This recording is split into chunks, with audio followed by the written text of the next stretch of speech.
Alrighty, nice finish to that. Love that. Let me reset it for the end here. Wow. Okay. Do that right, Jose. Anyway, welcome everybody to the Sunday night live stream with yours truly, Jose Rodriguez. Thank you so much for being here with me, and I wish everybody an early but very happy New Year. Hope everybody has good plans. I myself have none. I think we might be going over to the daughter's house. That's my oldest, Nathan's mom, and maybe do something. I have no idea what their plans are or what's going on. So again, they don't really communicate very well sometimes. But anyway, hey, we are here. The other day we took Nathan downtown, and I think this is going to be probably the last time. He's getting to be such a big boy right now that he is no longer having fun, as they say, doing the normal baby things that he used to do before. It's okay.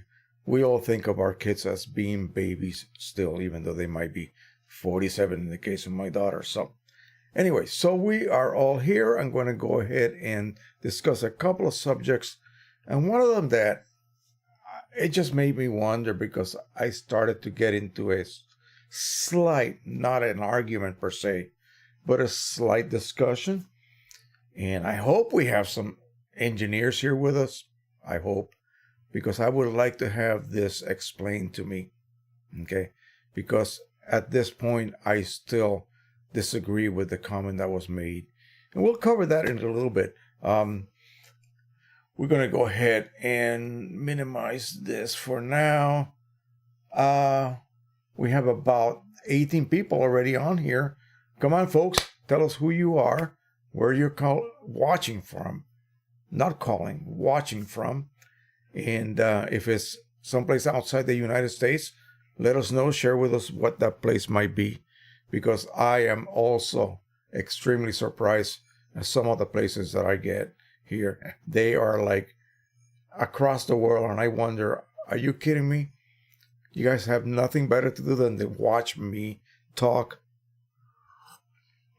I'm very grateful that that is the case. There goes my voice, my throat. I have to go to the doctor and have this checked out, because it's been just way too long right now with this problem with my throat. And hopefully it won't be anything serious. I don't think it will be, but anyway. We have Anthony Mantovani II, and he is here from the Bronx. Andrew Silverfox, he is a drone guy that I often watch on my good friend's Drone Workshops channel. By the way, I think he's in Alabama right now visiting his granny. I'm surprised he hasn't been on lately. I wonder if everything is okay, because he has a lot of medical problems. Greg Clark from Saskatoon, Saskatchewan. Hope I pronounced that correctly. In Canada, of course. Taehoon from Toronto. And he also says, would you mind if I ask a question about Pixma Pro-100? Of course not. Absolutely. Ask away. This is what this is about. This is what the channel is about. And I have to actually confess that an individual, a retired individual who works at home now, purchased an hour's worth of time one-on-one on the phone. And I haven't yet set up a time. It's been so busy. And I want to be able to devote at least an hour and a half with him, because I have let him wait for almost a week and a half now. And so if any one of you have really serious problems with printers, want to get a one-on-one, because it's a lot easier than, emails back and forth, if you will. You can just ask me questions. I immediately answer you. I can suggest, I can walk you through steps on the driver as you are also performing them at your end. And that has been a godsend for everyone who has booked a $45 for 1 whole hour with good old Jose on the phone. And at the end of the day, we have solved every single problem that has been, experienced by these folks. So I need to call this guy back, because right now we got a couple of days with nothing to do. So I got to call him back. Remind me, guy, of that, because I'm really bad when it comes to that. So anyway, ask whatever you wish. This is going to be question and answer night as well, as I only have 3 short subjects, although that one that I mentioned might take a bit to explain. And then I'm going to show you guys back here. I don't know if you can see it in the dark, but it's one of my Bebops. I have 4 of these suckers, and I got 2 Bebop 2s. For those of you who are interested and want to stay till the bitter end, if you will, I will discuss a bit of news about these drones and what I was able to find on the internet, actually on eBay. And it's coming tomorrow. And it was only $54. I could not believe it. I should have bought several of them, but I only bought one. I didn't want to get greedy. Yeah, it's another one of those. Okay, I'll just tell you right up, straight up, as they say. But for $54, I just couldn't pass it up. No news about printers. There's nothing out there so far at all. Nothing. The electronic consumer or consumer electronics show coming up in Vegas, I believe at the beginning of the year sometime. I forget when it is, but it's early part of the year. Hopefully we'll have something. I check everything on YouTube videos. They usually have video people or YouTubers out there that like to do a lot of tech news. And so they'll go to that show and conduct interviews. I saw more drone related and camera related videos and interviews with actually all of these company representatives than printers. I saw one Canon all-in-one printer being talked about. That was it. Nothing else. Nothing new from EPSON, nothing new from Canon. And those are the two big kingpins right now in the world of photo printing. So hopefully they'll have some good news out there, but I'm afraid there'll be some bad news as well, because all of these printers are very likely, except for maybe Canon, very likely to be locked from third-party use. So again, hopefully the folks at the Chipless Solutions will figure something out if they're ever find a way, for instance, to make the printers such as the P5000, which is a new version of the 4900. Outstanding printer. Oh my God. Yeah. 12 colors, I believe, 11 or 12 colors, but it has red, yellow, orange, red, and green, and possibly even blue. I'm not sure, but it is amazing. It doesn't need Chroma Optimizer because those inks are really, really good as far as gloss goes. But yeah, if they can come up with something like that, then companies such as Inkjet Mall can then provide us, those of you who are lucky enough to have one of those printers, with a set of refillable cartridges that don't have to be worried about. You don't have to worry about, do these chips work? Are the chips going to, fry my motherboard? Like it's happened before. They had an instance where they were testing some chips that came from China. Let me quench my throat here. These chips were designed and supposedly were supposed to, work for the P5000. And again, if you don't know what the P5000 is, it's really a desktop printer, and I think it's only 17-inch, but it's more of the caliber of the Pro-1000. So same capacity, except that one has roll support built into the printer itself. So wonderful. And unlike its predecessor, that was a mechanical dog. I mean, it was constantly clogging, but not clogging because of dried ink, clogging because of bad damper design and bad ink delivery system design and all sorts of problems. You would think that Epson would have mastered this by now. Apparently not. One of the positives I believe it also has is because the printhead's number of channels matches the number of ink colors used. There's no black ink switch valve as far as I know. I could be wrong, but that would be fantastic. So here's a printer that puts out incredible output. I saw some output from a 4900, the predecessor, on someone who luckily had one unit that worked flawlessly. Okay, that wasn't the case with many other folks. They became, doorstops. But the output was incredible. And this guy, this elderly photographer, he's been around for decades, prepared on video the prints for an exhibition that he was producing at the time. And yeah, amazing output. Crazy gamut, okay? So colors that were basically impossible to print on a, say, 8 or 9 color printer, boom, easy as pie. And again, if it wasn't for the fact that it was a mechanical failure, you know. So imagine a P5000, which is an upgraded version of that same printer with a chipless solution built in for it. That would be fantastic. So come on, chiplesssolution.com, get busy and start coming up with a solution for that printer, because we really need it. And those of you who have one, again, you wish you had it. And again, that will afford you the ability to then just use a good proven third-party source. Inkjet Mold did have it. They produced it. But you know what happened? When they tested these chips that were basically experimental at the time, it fried the motherboard on two P5000s. Well, that's a bit unacceptable, right?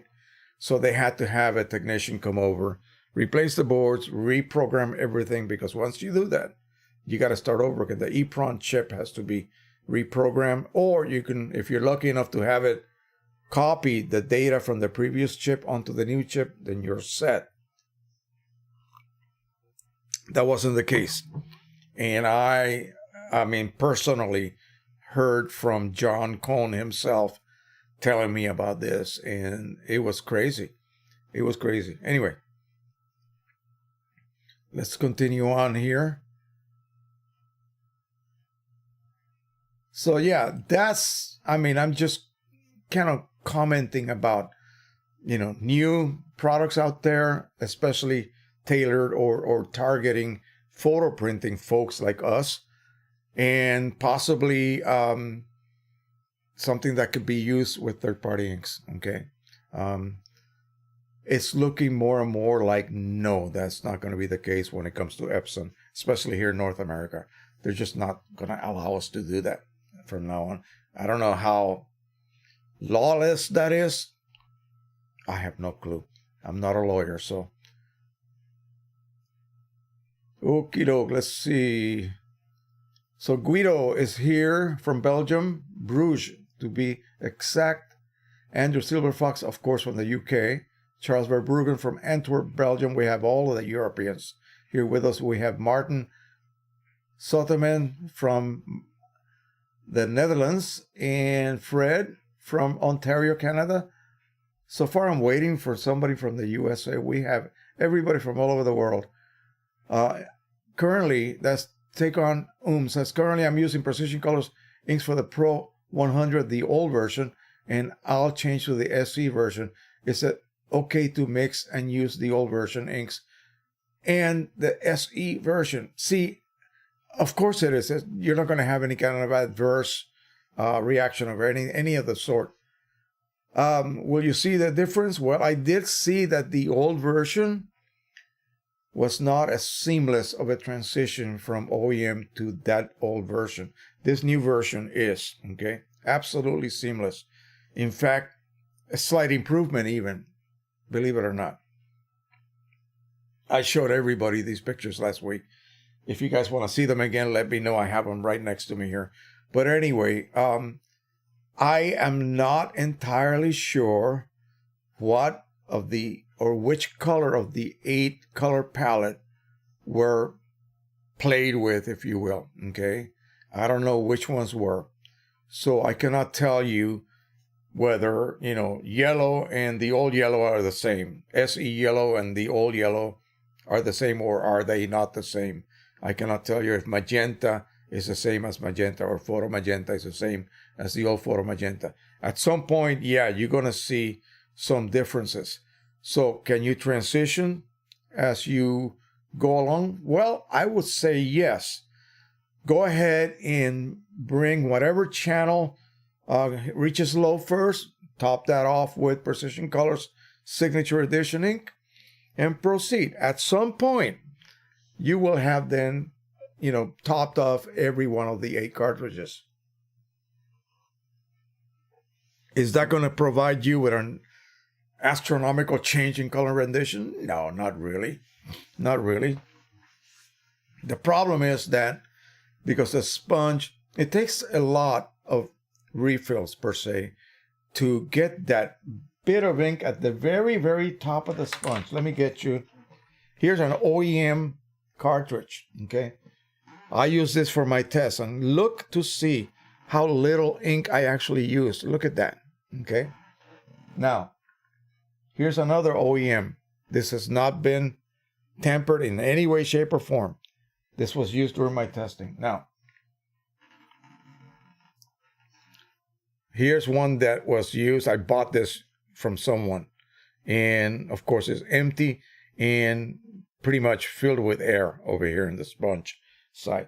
So that upper sponge, notice how it's much lighter than the bottom? The bottom is actually a less dense material. It has the ability to soak in more ink. So that area there has a lot more still wet ink left in it. How many changes, how many refills do you have to perform without flushing? Okay, flushing is out of the question here. Without flushing, let's just say if this was used until it was empty here in the liquid chamber, or just before that, that means that my lower part of the sponge is still pretty well saturated, as you can see. The upper part of the sponge is not, okay, because of the difference in density. So there are two actual layers of sponge material, or fibrous type material. It's not like a sponge you take a bath with or wash dishes with. It's just fiber. And so you got a very thick, dense bottom layer, and then a thinner, more open to the air, if you will, upper layer. How many changes does it take to ensure that every micro liter of ink has already been used up, and now you have nothing but OEM, or, well, in this case OEM, but in the case of this gentleman here, PCSE ink? How do you know that now you're only printing with PCSE? Well, it really won't matter that much. You know why? Because you're mostly printing with the lower layer, okay? With the ink that is actually housed in the lower layer. Now, if you let this cartridge sit, and I refilled it with PC inks, and I had a low level, I filled it up, and ink came in, and it's mixing with the existing ink in the sponge. That's still a mixture of inks. So maybe by the third refill, you can say to yourself, oh, at this point, I'm going to make new profiles, or I'm going to download PC's profiles for papers that I am currently using. Yeah, that would be the only time, unless you start off with a pristine white cartridge like this. And when you fill that up with PC ink, there's nothing else in there but PC inks. SE, that is, Signature Edition. So that would be the only caveat, if you will. If you want to make sure, then you just buy a set of pre-modified cartridges. I don't know if my friend Rick Johnson has any on eBay. I have a link for his store on my video descriptions. And by the way, I get this question asked all the time because no one reads the descriptions. Come on, be truthful with yourself. How many descriptions do any of you read, right? I know I don't, but I often want to, when somebody says link on the description, I will then look, because obviously I'm looking at a video about a product or a drone or a printer or a camera or whatever, and I want to see what they're talking about, so there'll be a link there. So look into the description. There you will find everything that's pertinent to anything that I discuss is contained there. So Rick Johnson's site on eBay, if he has any available, there's a waiting list sometimes for these. $60, and I believe it's free shipping to the US, okay? And I don't know whether he can ship overseas or not, but it'll be more, of course. But, that is it. That's the best and quickest way to begin to print and enjoy the virtuous, yeah, well, that's a hard word for me, of the new ink set. And I have them here. If you guys want to see them, let me know on the comment section. Another really super cool thing that I just found. Local to our area here, there's a village. I live in Kensington, Maryland. Kensington, Maryland is a very small community, founded in like 1890 something. We have an old train station that was actually made into a scale model that you can go to hobby shops and buy. Okay, it's that famous. So along the street, it's called the Antique Row, and there's a series of stores and, you know, just great antique stores and all sorts of markets and little restaurants and places to go see along the tracks. So there is this thrift shop. It's a secondhand, you know, store, and it's really for the, I guess, for a charity for the blind. So some kind of for the blind organization. I forget the actual name. But I found this little booklet, homemade. It's just cardboard, and it says Historical Gettysburg. So I said, okay, let me go ahead and look through it. It's a homemade little picture album, and in the back page, let me show you what it says. I believe you should be able to read that. So the name of the person in 1941. So these are all lab prints, and on some kind of a N paper. N, at that time, we had glossy and we had N, which is just a smooth matte paper. And you could see that, you know, they were sort of sepia toned. They're sort of brownish at this point. You see that silvering as I go back and forth in front of the monitor here. That's silvering, and there's a lot of pictures here. And I'm going to get to what I want to do with these. So these were apparently shot on film back in 1941 and printed in the lab, just like I used to do thousands and thousands of times. Did that for the Army for damn near 15 years before we went to digital process. And so what he has done is made basically a little booklet of all kinds of historical sites at Gettysburg, Pennsylvania.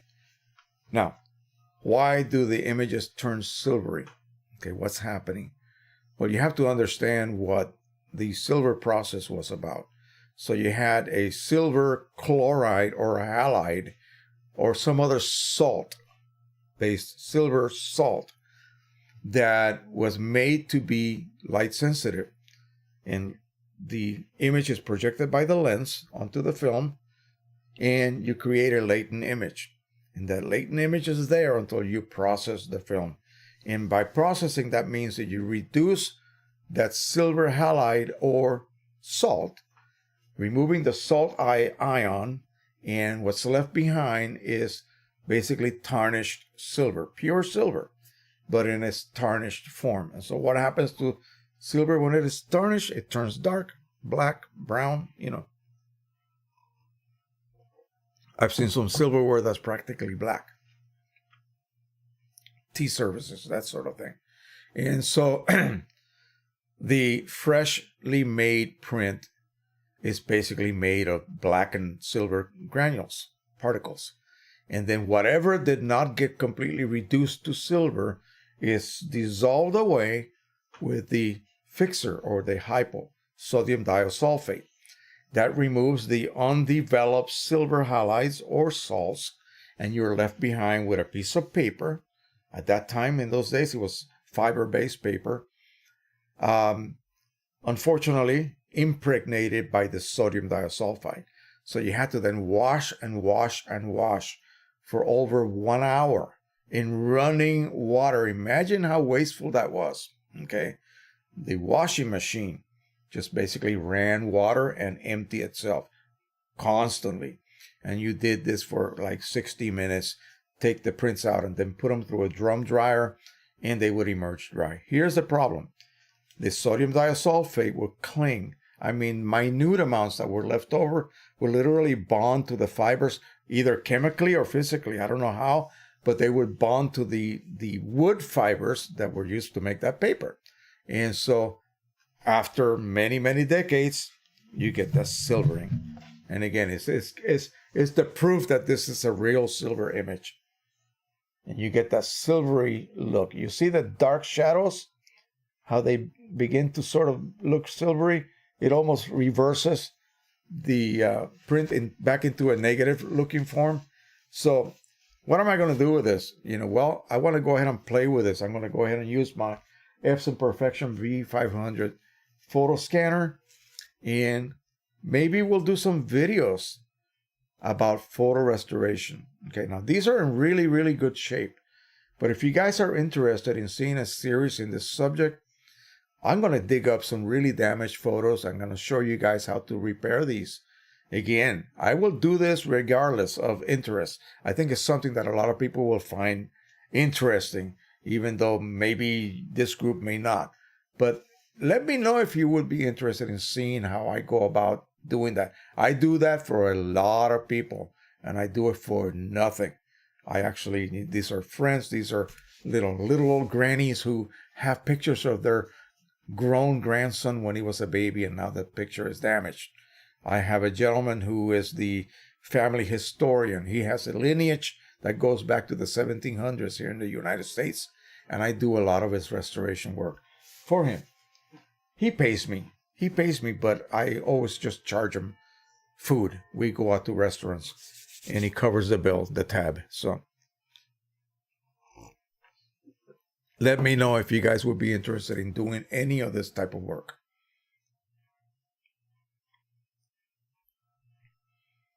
Alrighty. Rusty Nelson is here. All right. That's Mr. Pro-1000 himself. He's the guy that I first saw. This is the first video I saw on the Pro-1000. And I continued to watch several others that he actually produced concerning that printer. And he just recently moved it to a new location. I think he's up in Philadelphia here in this area now. So again, he knows what it took to move that baby. And for those of you who may be considering moving that printer to a new location, it will use a lot of ink, okay, in the process, because you have to literally flush it out. The only time you don't have to do that is if I'm going to run it, maybe have my friends come over and we'll lift that printer very carefully after I power it off, of course.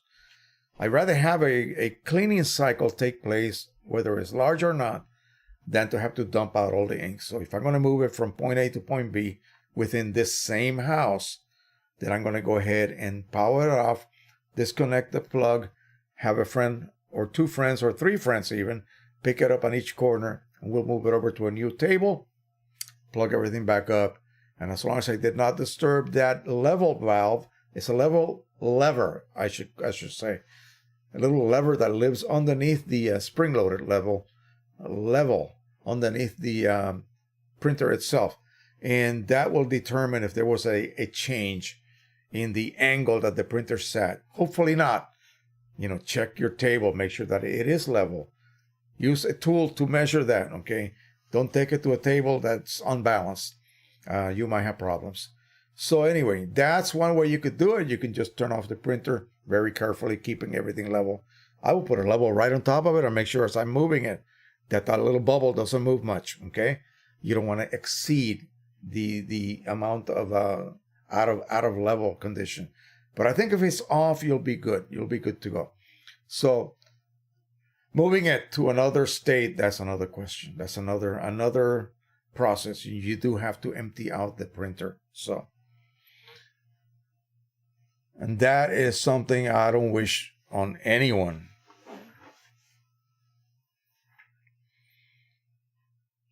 Okay, let's see who else we got here.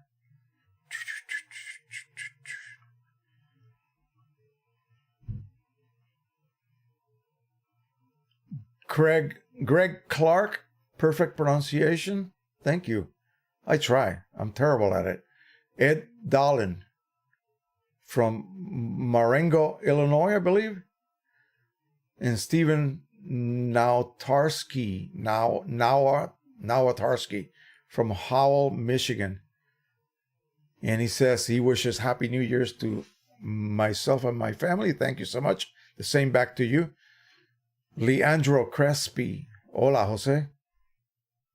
Leandro Crespi. Suzette Angelique says hi. Tango. He had a message, but he retracted it. And he's new one from him. Greetings to everyone from Dortmund. And Michael Joyce from Linden, Ontario. Wow, lots of Canadians tonight. Michael Joyce from Ontario, yeah, Linden, Ontario. Roberto Lauerman from Sao Paulo, Brazil. And Eric Crawford, Ocean View, Hawaii, the Big Island. Frankie Ramos, saludos Boricua. All right, Puerto Rican guy. Robert Smeltzer, hi, once from Avenue, Maryland. Yeah, that's here in my state. Marek Sederski from Rumia, Poland. Wow. Tango had another message. He retracted it. Jeff Thompson from South Louisiana. Tango says, last year, drove through Rumia from coast in Poland to Gdansk and Lodz.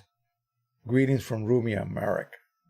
Roberto Lorman says, I'm willing to take landscape shots and print on a P800. To be sharp and printing 17 by 25, what camera resolution would you recommend? 24, 36, 42, 61 megapixel? Well, you know, if you have a camera that has a sensor that large and your lens resolution can take advantage of it, then yeah, the more the better. There's no such thing as, you know, although here's the problem sometimes. A camera with a huge sensor, you know, beyond 24, I would say, and a lens that's soft, then really you're not going to take advantage of that high sensor capacity. So, you know, if you're going to print on an Epson, you need 360 pixels per inch, this direction, that direction. So that would be a square inch worth of print or image, 360 by 360. So if your resolution is, you know, 6,000 by 4,000 something, then divide by 360. That will give you the native maximum size you can print, okay, without having to interpolate. In other words, interpolation basically just creates fake pixels where none existed before. In between pixels, it'll create another pixel. And it'll try to guess what color, what shade, what value that pixel should be. If you have a very high megapixel camera, like one of these, you know, 1-inch sensor mirrorless cameras out there now, you better have a damn good piece of glass to accompany that sensor. In other words, so that you can then take advantage of all of those pixels. They will all contain detail and not just a fuzzy image that you can continue to enlarge because you have the pixels to do so. You see what I mean?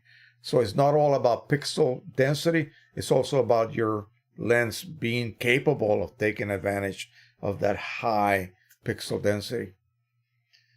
Canon 300 pixels per inch and Epson 360 pixels per inch. Don't ask me why the difference, but that's the native resolution of these printers.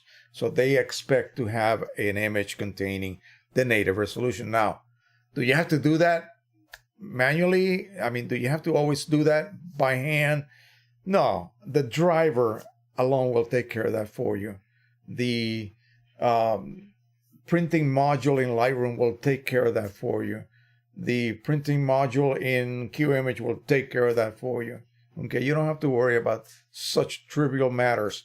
Just load your image, and the only time you have to worry, it would be if you were making a wall-size print and you clearly don't have enough pixels to do so, okay? So one way you can avoid having to interpolate is, of course, the larger the print is, the further back you're going to sit. You're going to sit way back here to look at your image instead of, you know, sticking your nose 8 inches away from it. So do you really need 300 or 360? What about 150 or 180? That'll work if you're back here looking at a 3 by 5 foot, you know, image or print. You don't need to be up close. In fact, there might be a rope between you and that wall if it's a museum print. So again, as long as you can get away without interpolating, you're good to go. You will keep every bit of detail that image contained. The minute you start interpolating, again, you start creating pixels that were never there. So it depends on the algorithm used. It depends on the tool you use. Now, Qimage is really, really good at interpolating or creating pixels for you so that you can print a larger version of that image. Okay.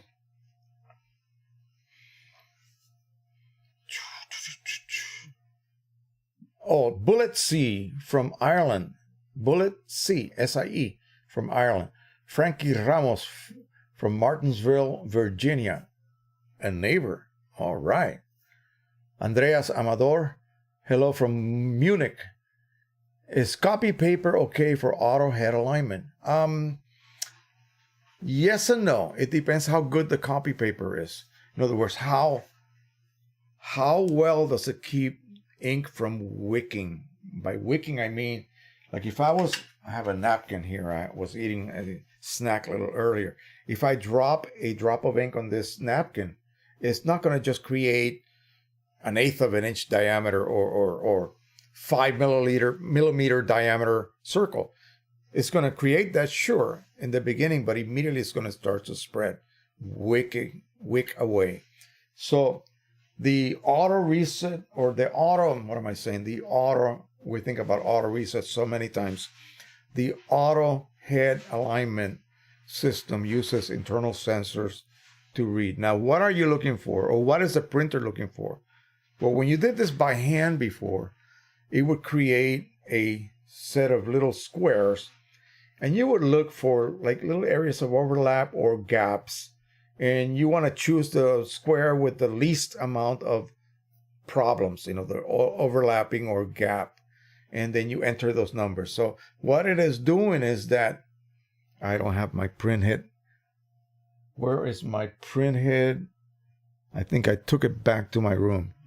Anyway, a print head will print a swatch of ink, a given length, a given width, if you will.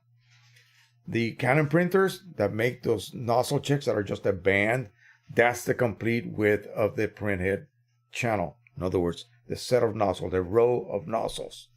So if you have it at the lowest quality setting, it's going to print maybe a 1/2 inch and advance a 1/2 inch.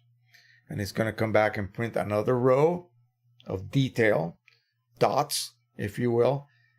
And that will be another 1/2 inch. Well, if your advance does not match, like by one nozzle, okay, then you will either have overlapping or a gap. In other words, if the paper is advancing more than the width of the printed area, you're going to have a gap. If it's advancing a little bit less, then you're going to have 2 overlap passes. In other words, pass A, pass B. Too much advance will create a gap. Too little advance will create an overlap. So head alignment is making sure, is tuning that, is fine-tuning that so that you have absolutely no gap or an overlap. Both will create banding in your prints, okay? And that's one type of banding. There's so many different types of banding and many different reasons for banding. And that's what we're going to talk about later. That's why I wanted to bring that up. So, Jose, you've been blabbing about this now for about 5 minutes, maybe more. Why does the paper matter? Okay? Because if the paper is causing ink wicking, then you will not see. Maybe you have a tiny little gap or a tiny bit of an overlap. It'll just kind of blend into mush. The sensor cannot read it. The sensor cannot identify that I got to make a couple of microns adjustment here. Yeah, that small on the paper advance so that it matches exactly. In other words, let's just say I have 4 nozzles only. That's really small, right? 4 nozzles. I make one pass and it is this wide. The second pass has to be exactly next to that last row of nozzles, of nozzle little dots. Not here and not here. It has to be right next to it. If I have a little tiny gap, then that's what the sensor will detect and make a fine adjustment for you, automatically for you. Okay. Back in the day, you had to do it visually with a hand loop. So guess what you got to do? You got to use a glossy or a semi-gloss or anything that has a gloss on it, because those papers tend to have very, very minimal wicking action on the ink dots. That's what you do not want in the case of trying to do a head alignment, especially the auto head alignments, because those are always going to be read by a sensor internally from your printer. So you got to give them the best finished print, in other words, of those little squares. Otherwise, it won't be able to read it. It won't be able to make that super fine little detection. Sure, it can see a gross misalignment, but it's never going to be able to fine tune it to the exactness that you need to be able to print even lowest quality without a single gap. Usually you'll have a gap, and I'm sure you guys have seen that. People will just say, oh, just use a higher quality. It'll kind of blend everything together a little bit, right? Yeah, well, you don't have to do that. If you have a proper head alignment procedure done, you should be able to print at standard on a Canon printer. Yeah, and get absolutely no gaps. You'll print faster, especially for little 4x6s that you want to give away to people. You don't have to spend highest quality on those, okay? They'll be just fine. They'll be just fine. And you'll be able to print them much faster than you would at a higher quality level. We're going to talk about that. Okay, Frankie Ramos. Quick question. How do I reset the CLI 251s and 250s? What are those cartridges for? What Canon printer are those? You basically use a resetter. Let me find one. I'll be right back. I have an EPSON resetter right here. Right here. I'm sorry, right here. But I'm going to show you a Canon resetter.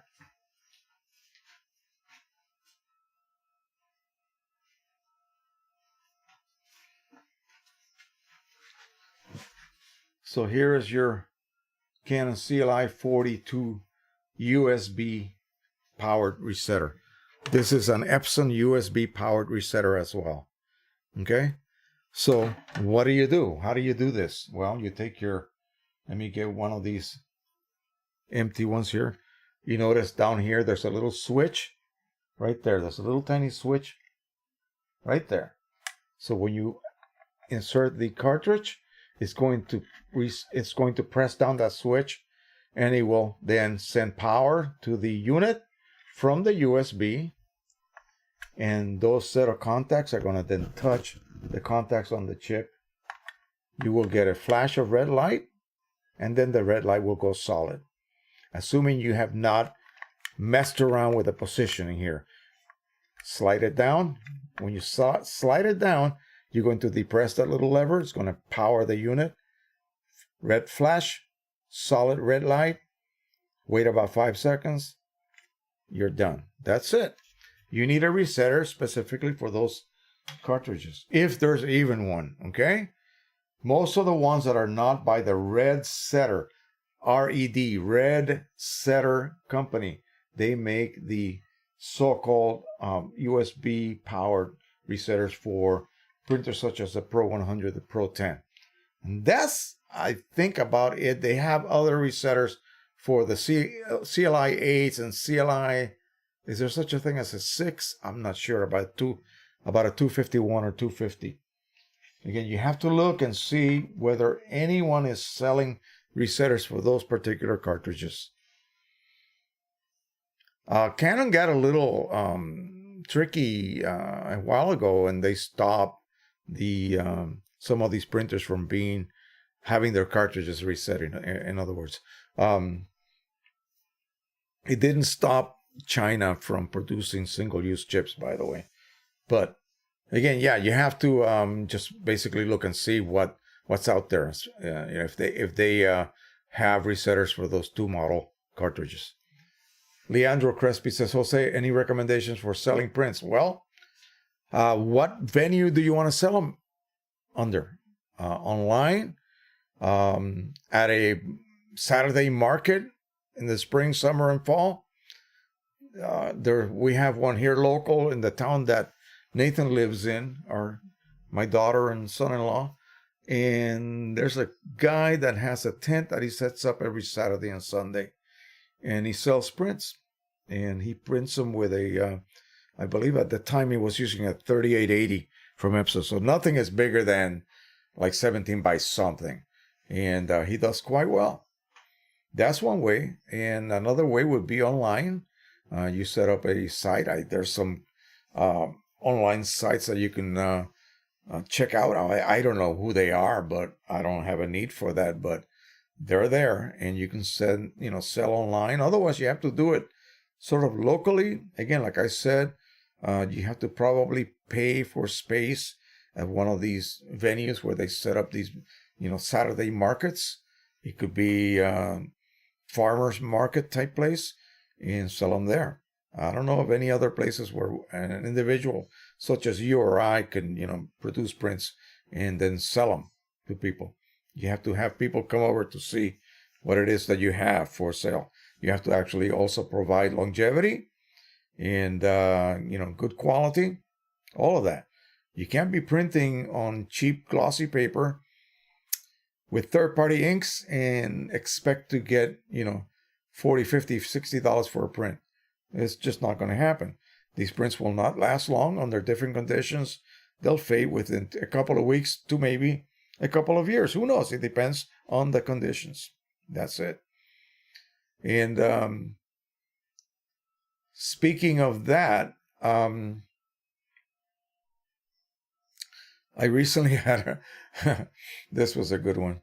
Had a person talk to me about that very subject, fading, longevity, that I should do a video about what causes prints to fade, to become damaged. And I think he was mostly talking more about aluminum prints that I make. But this applies also to your regular photo paper type prints. So you have UV, you have ozone, which oxidizes, organic dyes rather quickly. They lose their color, literally. They fade. And also abrasion. Well, we're not going to be abrading our prints. So that is something that we can control and not let happen. Okay, we can take good care of our prints. We'll baby them so that they'll last a long time. But I thought it was kind of sure, I can do that. I can do that under controlled conditions, you name it, and still would not tell you squat. It wouldn't. In my home right here, I live in a slight urban area, not too urban, outside of the city. We have tons of trees around here. If you take a drone shot at about 60, 70 feet off the ground, all you see is trees. You see roofs from houses, but it's mostly nice and green. So the air is very easy on prints here, okay? It doesn't have that level of ozone of an industrial city, maybe Detroit, LA, where I grew up, horrible. So that would just eat up a print from a Pro-100 done with Precisioncolors inks. It would not have such an easy time with OEM dye inks because those are good, okay? Those are top quality, highest longevity. So I could hang a print down here. This room is dark most of the time. It'll last 30 years with no damage, no change in density whatsoever. It will never change color. It's just dark in here. I can go to my much brighter printer room and, same condition, crappy RC paper and dye ink print. It may not fade for several years. My top of the stairs facing east, big glass window, maybe a year. Okay. I have them right now waiting to be fade. I'm comparing OEM versus Precisioncolors inks, the newest ones, on the cheap luster paper. Okay, that's RC. Very prone to fading. If it's going to fade, that's going to fade. is not really good fiber-based paper that actually encapsulates the inks a lot better. And they're not affected so much by the gases that oxidize inks. I could print on pigment, third party or otherwise. And again, it just depends what part of the house I display them as. I could have, 30 years in here, 1 year upstairs, maybe 3 years in my living room, maybe 10 years in my room here. What would that tell you? What if I experiment this and I use my living room? You know what that tells you?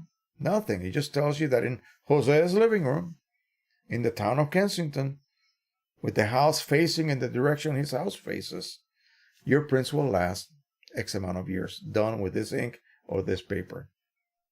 I change the paper, totally different results.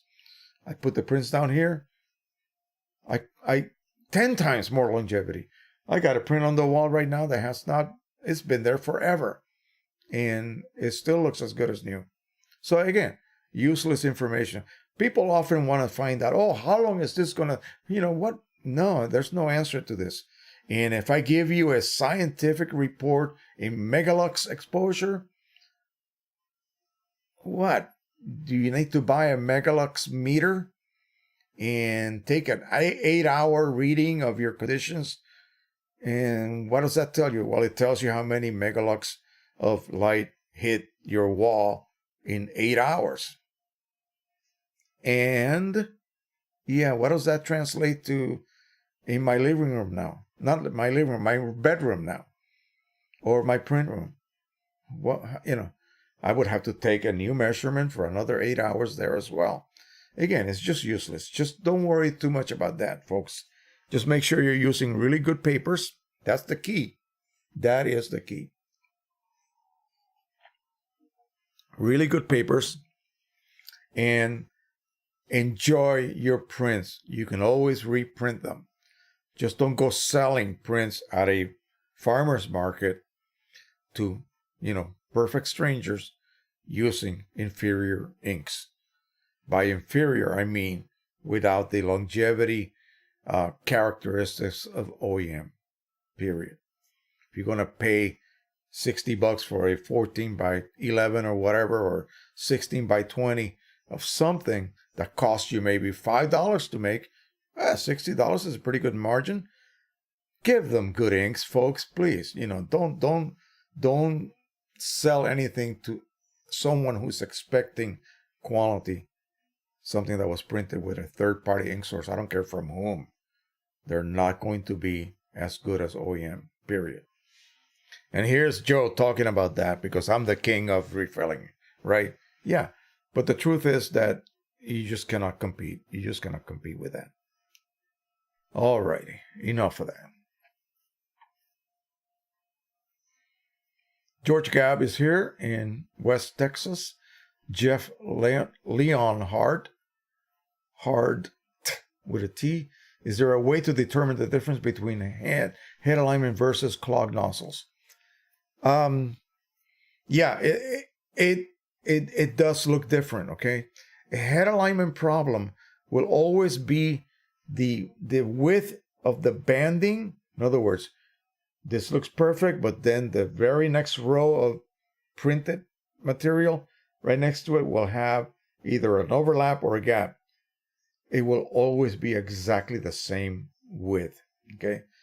Throughout the whole print. Okay? Regardless of color, it will have a banding problem throughout that complete print, and it occurs in the direction of the head travel. Okay? Always, always, always. So we always feed our paper portrait style orientation. So it will always occur in this direction. Okay? You don't feed paper this way. You feed it like this. So it will always show up. If the image is landscape, then you would view it, say, this way. Okay? The bands will be in this direction. always in the direction of the head travel. Now, if it's due to nozzles, what nozzles? Magenta, okay? So you will see banding wherever magenta ink was used. So if it's a pure yellow section, you did not use magenta ink, you used yellow ink mostly, you will see probably nothing, okay?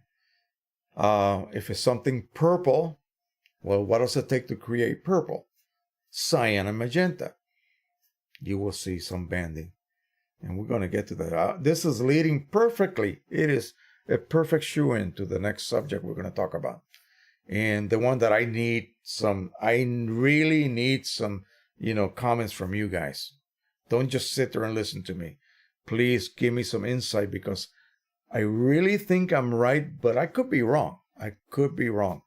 And I would love to learn something new. Okay.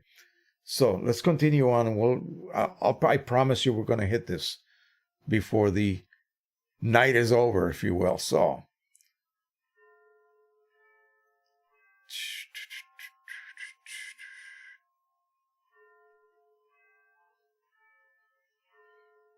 Frankie Ramos says it's an IX6820, which I have no clue what it is. It's a Canon printer, I assume.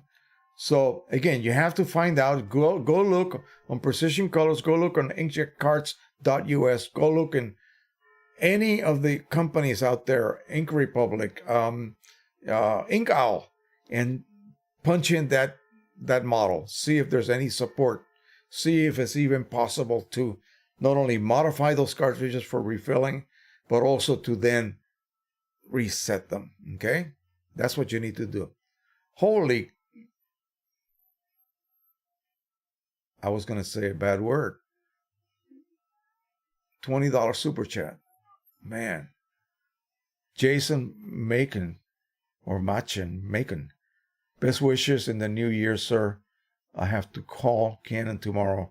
Receive my warranty replacement Pro-1000 Friday. Seems this new one has a defective power supply or something. Oh well. Thanks again for all you do. Wow. Well, not only do I appreciate that huge super chat, man. Thank you. Really appreciate that. Are you even able to power up the printer? Apparently not, since you're saying that it could be a power supply problem. That is terrible. Yeah, they should give you a new one. I don't understand what happens on... See, none of my printers were bought from a so-called authorized dealer. So I am on my own when it comes to warranty service. There's no such thing. Everything I have, I bought, say, off of the trunk of a car by a Craigslist seller, and also people on eBay selling used printers. So I don't have that luxury of being able to apply for a warranty if I have a problems. Always have been private sales. So you got the, please let me know here, since we have you here, please let me know. And of course you get priority. I mean, a super chatter like that gets priority instantly. Let me know what happened. You try to set it up, and please also share with us. You may have told us that in the past, but I don't remember. What was the cost of the initial problem with the first unit that caused you to have it, go back to them? And that's something that I'm really interested in. And I think so will everyone else here. So please share that information with us. Bernhard Moore is here from Southington, Connecticut. And again, like I told you, Frankie, just look up that particular model. Let me go ahead and do a little searching here for you while we have you here. I'm going to go ahead and go to Ink Owl. We'll switch over to the computer display, like so. inkowl.com. We'll punch in that particular number. And here we go. So we have at least inks. Let's see what else we got here. We have cartridges. Those are refillable cartridges. So far, and also compatible cartridges. I have not. Okay, there's a drill. So apparently you are able to modify these. These look very close to the same ones for the Pro 100 as far as construction goes. Let's click on one of these images here. So you can see right here that indeed you have basically pretty much identical design. You have a tab that you peel off to expose the serpentine vent. I assume right here where it says push, that's where the so-called factory refill ball is located. You would have to score that. You have to pull the ball out using something pointy.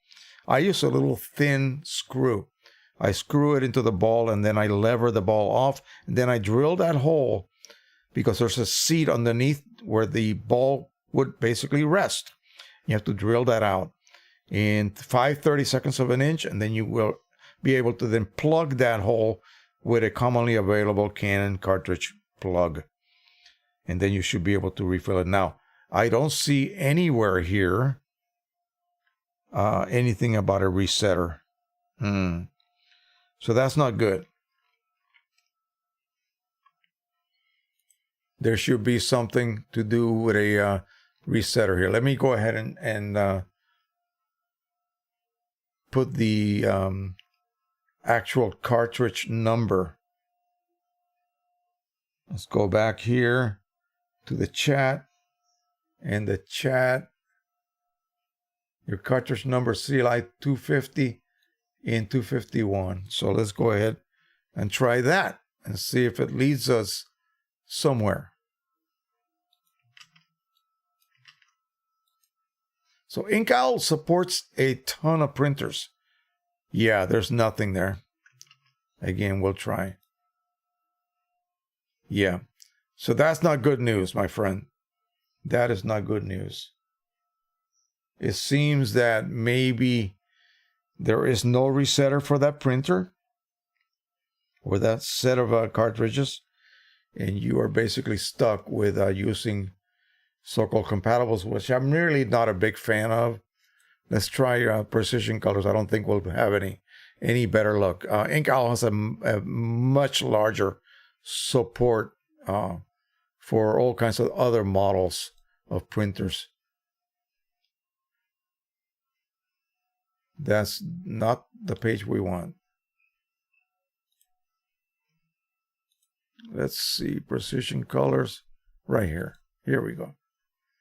Canon, and that looked to me like it was a maybe 4-color or 5-color printer. What was the name of the printer itself? So let me see, CLI, yeah, CLI 6, yeah, 220, 250, here we go. Here we go, here we go. Here we go. There we go. That's good. So let's check on the model again. Sorry. The model was the 6820, IX 6820.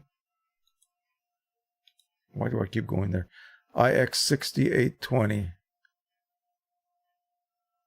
IX 6820 right here. There you go. Let's see what they offer. I don't see a resetter. Just a squeezy. Accessories. No. Yeah, well. They don't see. Okay, let's see. Okay. So there is now a resetter for these models of cartridges, but we have elected not to carry them for 2 reasons. The resetter has a finite life of either 50 to 100 resets in total, and then a new resetter needs to be purchased. These resetters are costly, and the number of resets can rack up quickly. The cost would exceed the cost of compatible cartridges.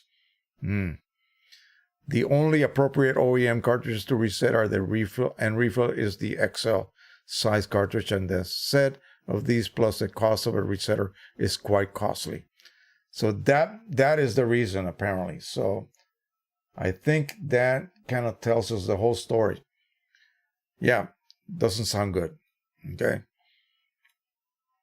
So even though there is a resetter available, you probably have to buy it straight from China. And it'll only reset, like you said, a certain number of times, 50 times. And that's not good, right? I mean, okay, let's get down to business here. Let me check the last couple of comments here. Unless Jason wanted to add something. Keith Family YouTube channel, Yeet. What is that? Keith Family YouTube channel, hi. Okay. Hi. Frankie Ramos says, can I use those carts? Yeah, apparently you could use the refillables or the compatibles. That's the only choice you have. And I don't know whether the refillables have a auto reset chip. Okay. But apparently there's nothing for the OEM ones. There is, but is not recommended because of that limitation on how many resets you can get out of one. So Jason added, warranty for the Pro-1000 Canon sent new in box. Previous one quit printing on red channel. Nozzle check would be perfect or no ink. Would be perfect, or probably he meant to say, but no ink. Canon says likely electronic and sent a new printer in a few weeks. Warranty replacement, okay, randomly shuts off. Oh, so it powers up but randomly shuts off. Not sleep or power down. I always get the message not turned off properly. It is on a UPS.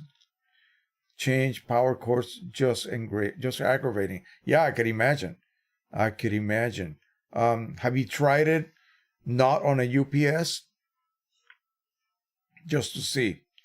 Have you been able to disable that so-called power down option? In other words, I have mine basically so that it never turns off.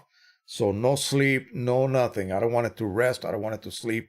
I don't want it to do anything. And it stays on all the time. And it never really goes into a sleep mode. And so, but I mean, at this point, I don't know what else to say. If it's cycling on and off like that automatically, then it may not be the power supply. It may be something else.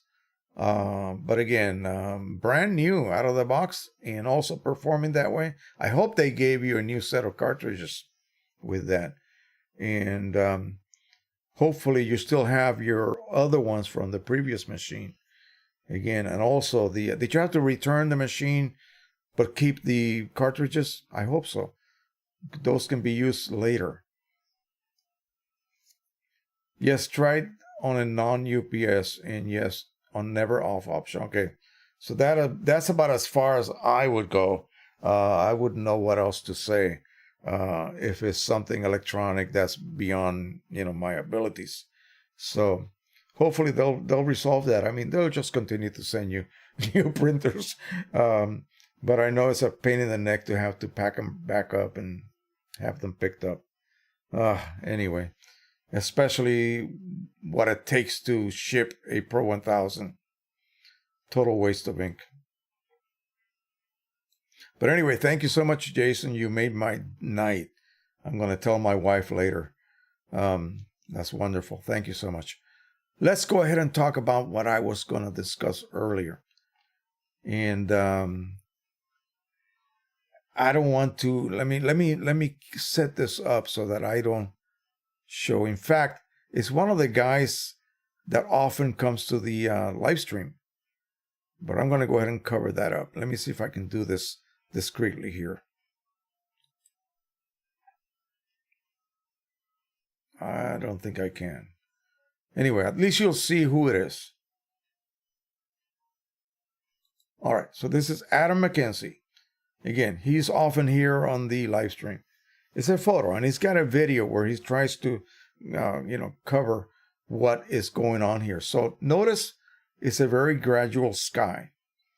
And you see the banding. This is the direction of the head travel. This is what I was saying earlier. Except if you look at the dark and the lighter spots, the dark and the lighter bands, they are pretty wide. I mean, and you could see almost dots right there. So if this was banding caused by head alignment, all of this here would be banding as well. Okay? And notice that as the sky changes hue from, you guys know that blue looks more like this rather than this. Okay, this is cyan. This is more blue. This is a Pro-1000. Okay? And it's causing this problem. In my experience and what I have seen from many people before is that skies are a pain in the neck to print correctly. They suffer from even the tiniest amount of anything that will cause banding. You'll see it on the sky immediately. You will immediately see it on the skies. And again, I don't know why. Let me put myself here in the corner so you can see my gestures as I go through this subject. So, dark band, followed by a lighter band, followed by a darker band, and it just goes on. But see how it begins to gradually disappear? So everybody's pointing at the fact that, well, he claims that the nozzle checks are perfect. Well, I would have to be there with him to determine whether that's true or not. But if it was a head alignment problem, again, like I said, it would be banding all over. Okay? They would have banding all along that whole print. And on the video, it doesn't show that. Let me see if I can play that video without causing any problems here. It's a bit out of focus, but you can see this huge area here that just became reddish. See, there's nothing here. All of the banding is occurring right here. That is one of two things, and he never really was able to answer this for me. So that is one of two things. It's not head alignment. It couldn't possibly be. It happens in the areas where the sky is more of a purplish tone. Either magenta, I don't know which one, photo magenta or regular magenta, or since this is a Pro 4000, there is a blue ink, okay? A proprietary blue ink, just like the Pro 1000. Are you sure your nozzles are all firing? Because it's only occurring in this case where blue ink would have been used to create this tone. Okay, and notice it just goes away right here. I don't know whether you can see this clearly in whatever mode of viewing this live stream you're using, but notice how it's changing in frequency. Okay, here the frequency is exactly the same, and all of a sudden it just gets very, very fine. I don't know whether it printed from this direction. I don't know whether this edge is the leading edge or the other end is the leading edge. I really do not know that. So anyway, somebody brought up the point. This is the whole subject of this little rant discussion, if you will. And this is what I want you guys to help me out with. If any of you have any insight as to what would have caused this, hey, I'm here to listen, okay, and accept. Let me jump over to the next session because I don't want you to see who it was that I had a little spat with. And I very discreetly, told him, well, you may be right, but I would like to hear or have it explained from an engineering point of view, an actual printer engineer. He stated this: oh, you're probably using the wrong ICC profile or ICM profile. And I thought, Why the heck would that cause intermittent banding? You notice that it was very evenly spaced, and all of a sudden, no, that is an ink delivery problem. Okay? Ink delivery problem. Whether it is caused by clogged nozzles, it may not be. It may not be. And I expect the Pro 4000 to be an incredible performer. Okay? To not ever have to suffer, like, for instance, a badly refilled Pro 100 would suffer from ink delivery.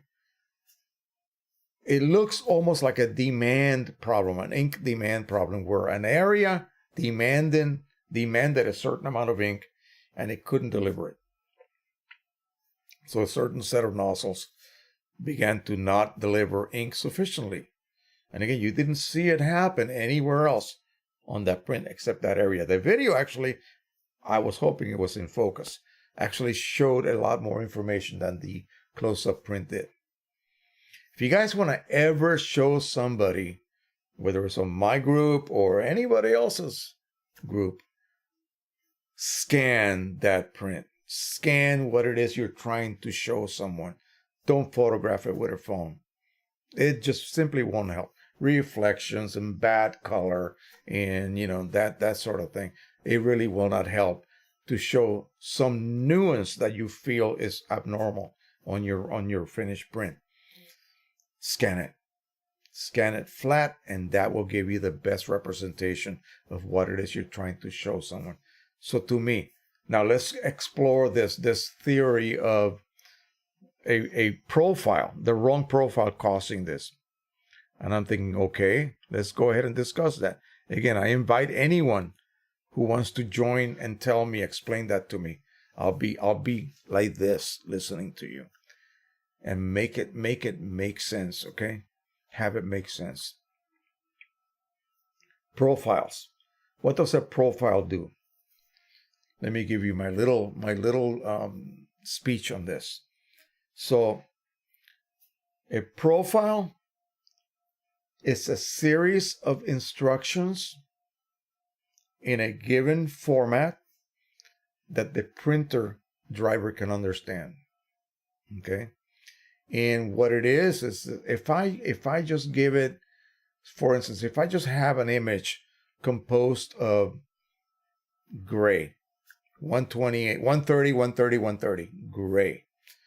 So it's going to then have to somehow take all of those colors, yellow, magenta, photo magenta, cyan, photo cyan, black, black, black, you know, gray, gray, you know, all of that, and somehow mix it dot-wise to create a print of nothing but solid gray without changing tonality anywhere along that complete surface of gray print, okay? Well, what else I use to be able to do that? The ICC profile, okay? The ICC profile says, hey, we have this tone and gosh, are we lucky it's only one tone and it's neutral. Here's what you need to do. Here's how you have to mix those dots from every color that you have in that ink set to produce this neutral tone of gray. The only thing that's going to change when you're printing neutral tones is density. You may have a darker but neutral gray, or just pure black, or pure white, no ink, or very, very light gray. Again, but it still has to be neutral, okay? So the ICC profile tells the printer how to mix whatever colors you have available. You may only probably use mostly black and some grays and some other colors to help neutralize, because dye ink, black dye ink is purple, okay? It's not black, it's purple. So you have to neutralize that purple by adding what? It's actually blue, guys. It's blue, but it looks purple. You add yellow and you neutralize. Yellow and blue neutralize each other, okay? They don't make green. No, that's yellow and cyan make green. Yellow and blue neutralize each other. So that's what the driver does by the instruction that it receives from the ICC profile. Okay, so let's now say you're printing a color image. Well, now you have to deal with a bunch of other tones. In the case of a 3-channel, 8-bit image, you could have, get this, over 60 million tones or colors. Call it whatever you want. Okay? 255 shades of red, green, and blue. And also, I think black channel is included in there. When you multiply those to the power of 3, in other words, 256 times 256 times 256, you end up at 60 million plus shades and colors and hues, and you name you. It's like having a gigantic box of crayons with all those colors included. Imagine what you could do with something like that. So now you really need a good profile to be able to tell the printer, here's this image containing a bunch of colors, and I have to tell you how to best reproduce every one of those little tones. Every one of them. That's a whole crap load of instructions, okay? So what does that have to do with banding? Someone please chime in and tell me. What does that have to do with banding? Okay, banding is a mechanical problem. It's either caused by misaligned paper advance versus the width of whatever the printhead lays down. Okay, either plus or minus.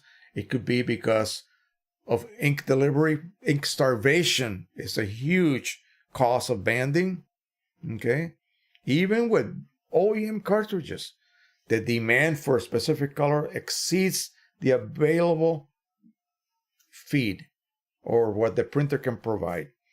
In other words, I'm a donut lover, so I need to be able to eat one donut hole every 30 seconds, or I'm going to really become grumpy.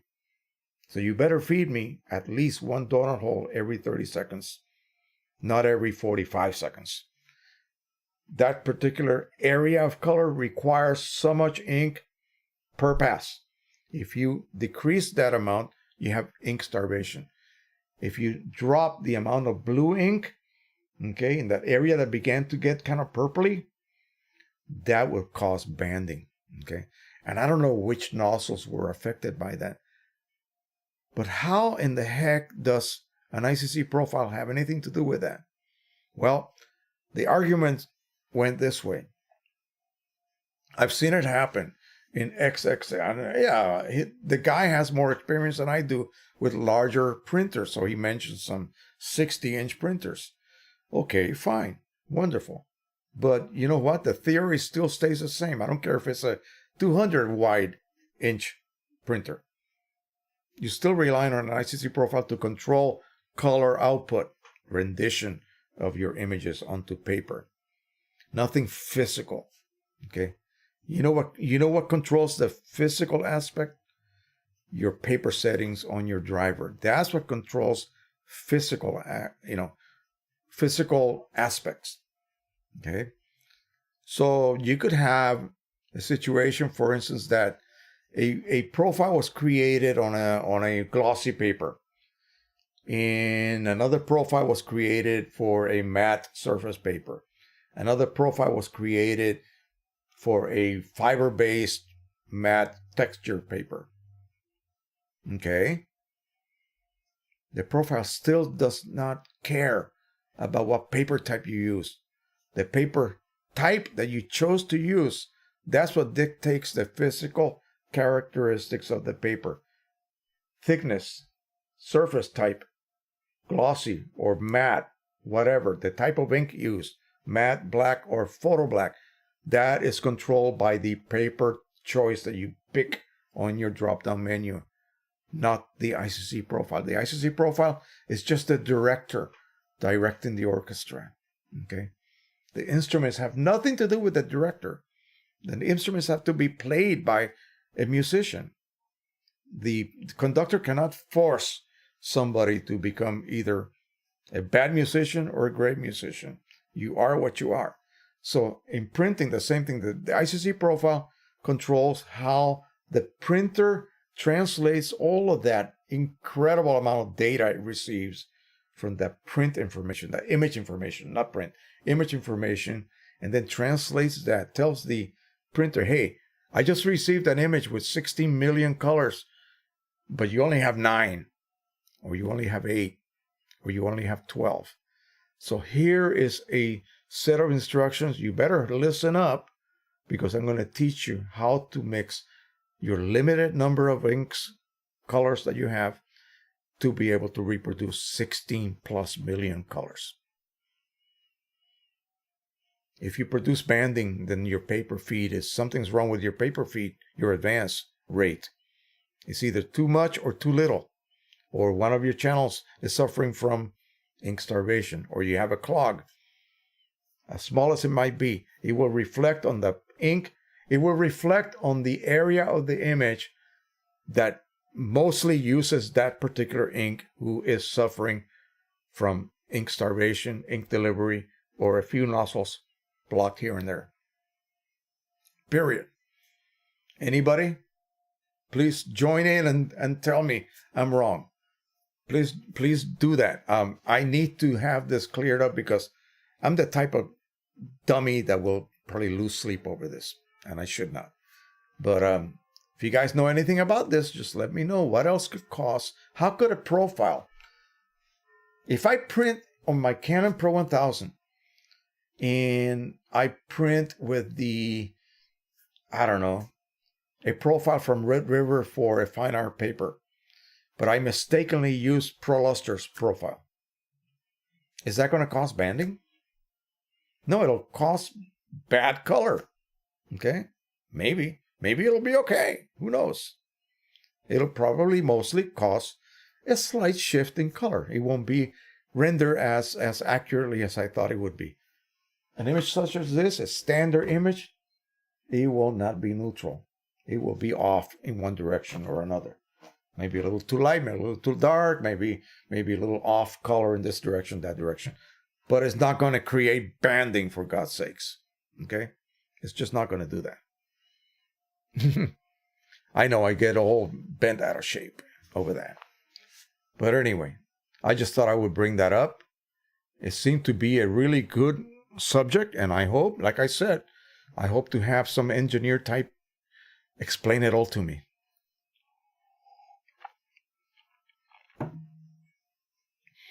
Jason says, if you run out of things to talk about, I watched the video you mentioned you might consider the CIS for ink products for your Pro-100. I know in general you don't like CIS. Additional comment. Well, it's not that I don't like them. It's just that there's always been a problem with these units. They come out of China, all of them. I don't know if there's anybody here in the USA manufacturing a continuous ink system that is specifically designed for that particular printer model. Well, think about that. Gosh, that means I would have to make a CIS unit specifically designed for every dang printer out there. Why don't I just create a single generic one that doesn't quite fit well on, all of these printer models that I'm selling it for? Well, you have to adjust this, adjust that. No, see, that's what I hate about them. There isn't one specific one for a particular printer model. So the Pro-100, and let me clarify something before we even get into that. Pro-100, here's a cart. I don't have a print head here with me, but unlike an EPSON printer cartridge, let me see if I have one here. I left all of these things here, all my little props here with me. Good. All right. So here's a refillable cartridge for EPSON. Okay, R2000. Notice, what's the difference between those two ink ports? The EPSON physically has to mate, if you will, with a spigot. Okay, and that ink is then delivered that way. And that spigot enters that very good, well-sealing O-ring, and you get a perfect seal. So you're physically locked, basically, to this cartridge. any lateral action, whether physically applied by me or a set of cis tubing or lines, will not affect any kind of a seal between my cartridge and the ink delivery system, okay? Because of that spigot, it actually seals itself on that O-ring. Not so with a Canon printer. The only thing that seals is the rim of this port. About maybe a 1/16 of an inch further in is the end of that exit sponge. It's actually very dense little round disc. And this circular edge here just touches the silicone seal on the cartridge, on the printhead itself. So the cartridge is just basically passively sealing against that silicone, little gasket. Lateral action. The only thing that's locking it is this little clip right here. Here in the front and here in the back. Click. But it's just passive tension. Nothing is entering this, cartridge. Nothing is sealing against an O-ring. It's just passive contact. And lateral movement or stress placed on this cartridge, or all 8 of them, as the printhead is passing back and forth, and that tubing is moving back and forth with it too, it actually creates lateral tension. And if you have a badly designed cis, it will literally leak every time you do that. Every time you pass left and right, it'll do that. And so that's why they're just completely unreliable, except for Ink products. Ink products actually had a cis unit designed specifically for the Pro-100. It's not cheap. It's about $140 now. And I'm about that close from ordering one. So I'm glad you brought that up, because that, I even have 2 more Pro-100s sitting around in boxes. Brand new. Haven't even opened them yet. So that might be a good thing to test. And this system comes preloaded with their inks. I don't know how good they are. But again, who cares? The idea here is to test how a cis unit would work. Does it use automatically resetting type chips? Hey, that would be awesome, wouldn't it? All you have to do is print, print, print. A chip goes empty and it resets to full. Boom. That happened on my 1400 from Epson. I had basically a cheap Chinese cis unit. And sure, I had to play with it till the cows came home, trying to get it to work, trying to get it not to slap against something inside that belt. I had to cut pieces off the printer. Horrible. Completely horrible. Don't believe how easy it is to set up. It is not. It is not. And you have to adjust the height of the external tanks so that you either don't flow ink constantly and flood the system, or have ink basically pump itself back into the outside tanks, thereby emptying out the cartridges that are, they call them dampers, that are installed on the printhead. Horrible. So they have to be tweaked, perfectly balanced. My Workforce 1100 that I use for sublimation works on a cis as well. People wanted to know, oh, should I just buy a cis? They saw a cis for the P800. What the hell are people thinking? You can't put a cis on something that already uses a cis for ink delivery. You might say, what are you talking about? P800 doesn't use a cis. Sure it does. So does the Pro-1000. So does any printer that utilizes stationary cartridges. Okay? Only printers that have cartridges that ride on the printhead, they go on a trip back and forth on that printhead, do not, well, are able to use a cis, because that's going to work, but not on a printer that already has a set of ribbons inside, ink lines. Okay? Your cartridges are stationary.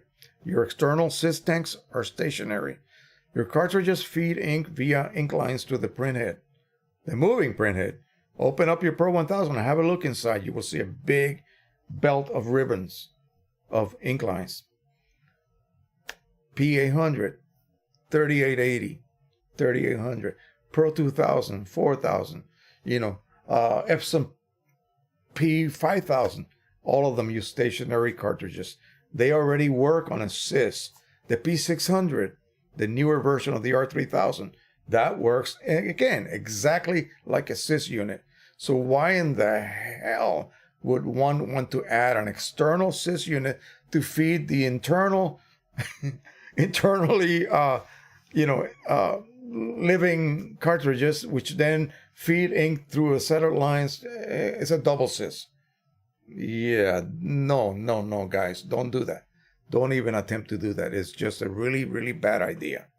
So I'm not saying that everybody wants to do that. I'm just saying that whenever I see products like this and people react, oh my gosh, I can then fill up with, X number of ounces of ink and not have to worry. Well, yeah, you do have to worry. Those chips on those cartridges, they're still going to need resetting. And the last thing you want to do is sever the ink delivery on a sys system. You can do it on a cartridge-based system. Okay, you can do it on any of those printers I mentioned. Okay, but if you have something else outside feeding those cartridges, the last thing you want to do is to remove them from the port where they're actually installed. You don't want to do that. It's not good. Anyway, many crazy things out there. I did a video a while back about really, really dumb products that I just saw all the time being sold on eBay, or at least trying to be sold on eBay. And people just falling for, they say that there's, what was it? Barnum and Bailey, who was Barnum, said there's a fool born every minute. Well, yeah, there's so many things coming out of China.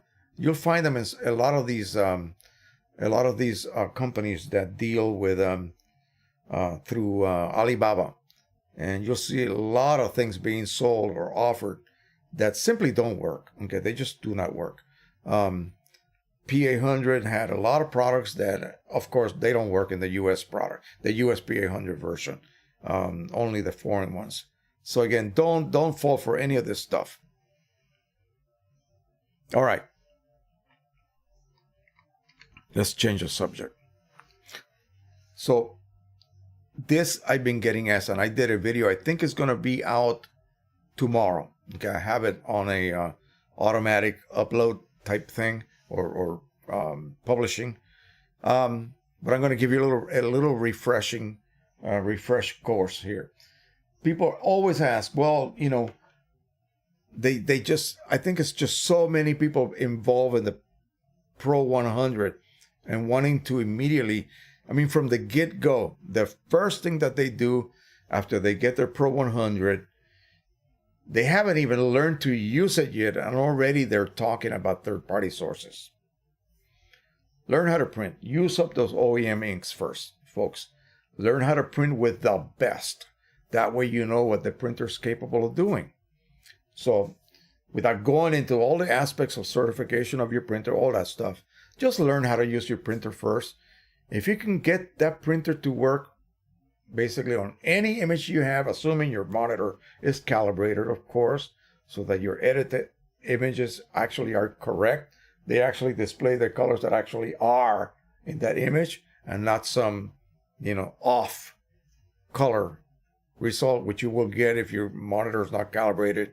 And then you start editing those images. They're going to be off. They're not going to be representative of what the actual values are, because the monitor will be misrepresenting your values to you because it's not calibrated. I think that puts it about as clear as I can make it. So learn how to print with your printer first. Use your OEM colors. I did this whole series. Gosh, let me move all this stuff out of the way. First thing I did was print this. Okay, that came out perfect. I went, good. I'm good. This printer can print perfect renditions of a perfect image using OEM inks. So perfect. Okay. Of course, I'll get perfect results. All right. So if I can do a neutral color rendition of this perfect image, what about one of my basically converted to black and white images? Neutral. How neutral is it? Well, you look at all the tonalities, and again, you have reflections. I have some blue here reflecting against my print here from the monitor. So again, you got to look at this on a viewing table with illumination that is properly color balanced to be able to determine if your prints are correct or not. Okay, don't just use any light source. That will not tell you the whole story. What about a color print? Well, here we go. So here's a gorgeous image of a woman dancer. Look at that wall. It's just covered with art. And again, this is all done with Precisioncolors inks. One of them is OEM and one of them is not. And you can't tell the difference. Okay. So before you get into third-party inks, and of course everybody, I think it's my fault, everybody's talking about Precisioncolor Signature Edition. Well, if it was no good, I would never have, publicized it as much as I do. But it is that good. It kind of shocked me. I didn't expect it to be that good, to tell you the truth. So, learn how to print. Okay, now you're going to switch over. So what do? Well, I want you to spend another $60. That's what I want you to do. Buy a set of cartridges from Rick Johnson on eBay. That's the easiest way. You don't have to worry about this refilling process, modification process of your own OEM cartridge. Forget about it. In fact, get that set, refill it, have it ready, okay? Have it ready, and then begin to print. If you're not going to ever even going to try modifying your cartridges, use them until they're empty. Use them until they look like, let me see, where's that one?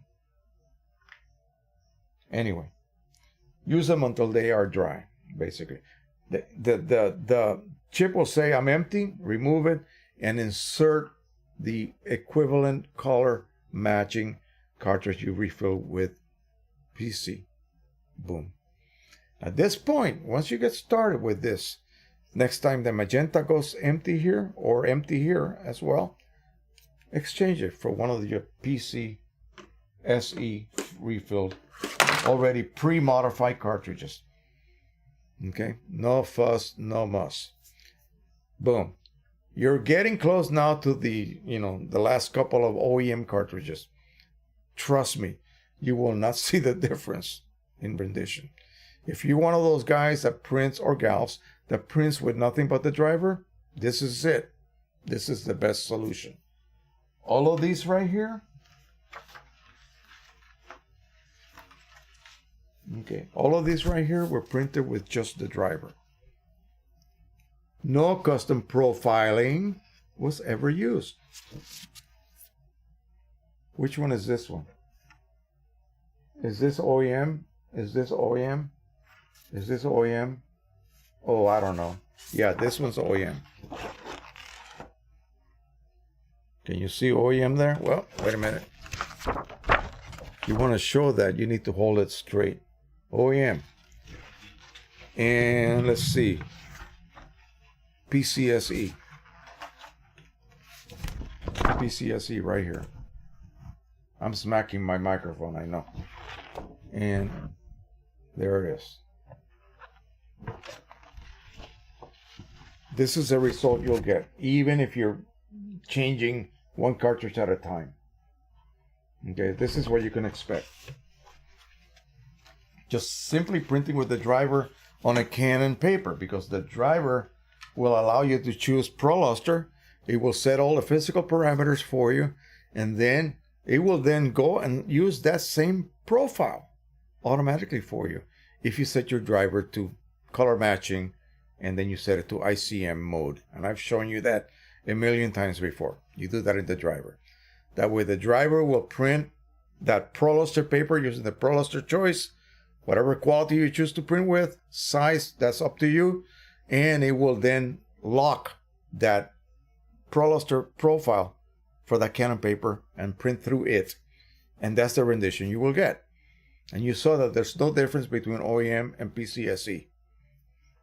All right, so you can go one cartridge at a time. Now, here's the catch. When you get down to that last couple of cartridges, jump back to Rick Johnson's website or store in eBay and buy a second set. Please do that. Refill that set. Now you have 2. What about my original OEMs? What do I do with those? I don't know. I don't care. Sell them. Sell them for $4 each.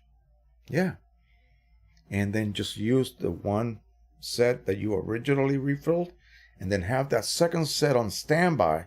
And then from now on, this is the only time this applies. From now on, not before, but now, you have a set in the cartridge at all kinds, in the printhead, that is, at all sorts of different levels. Okay? And then you have that second set full, reset and full. Once the next cartridge goes too low, remove every one of them. You'll remove that low one and all the other 7 that are at different levels. Put them aside and replace that whole empty printhead now with a full refill set of cartridges. Boom. 1 purge cycle. Every time you were changing single cartridges, you were using ink from all 8 cartridges, as the printhead needs to be repurged. And by purging, I just mean it's a very small amount of ink, but still you're losing ink on all 8 cartridges, including the one you replaced.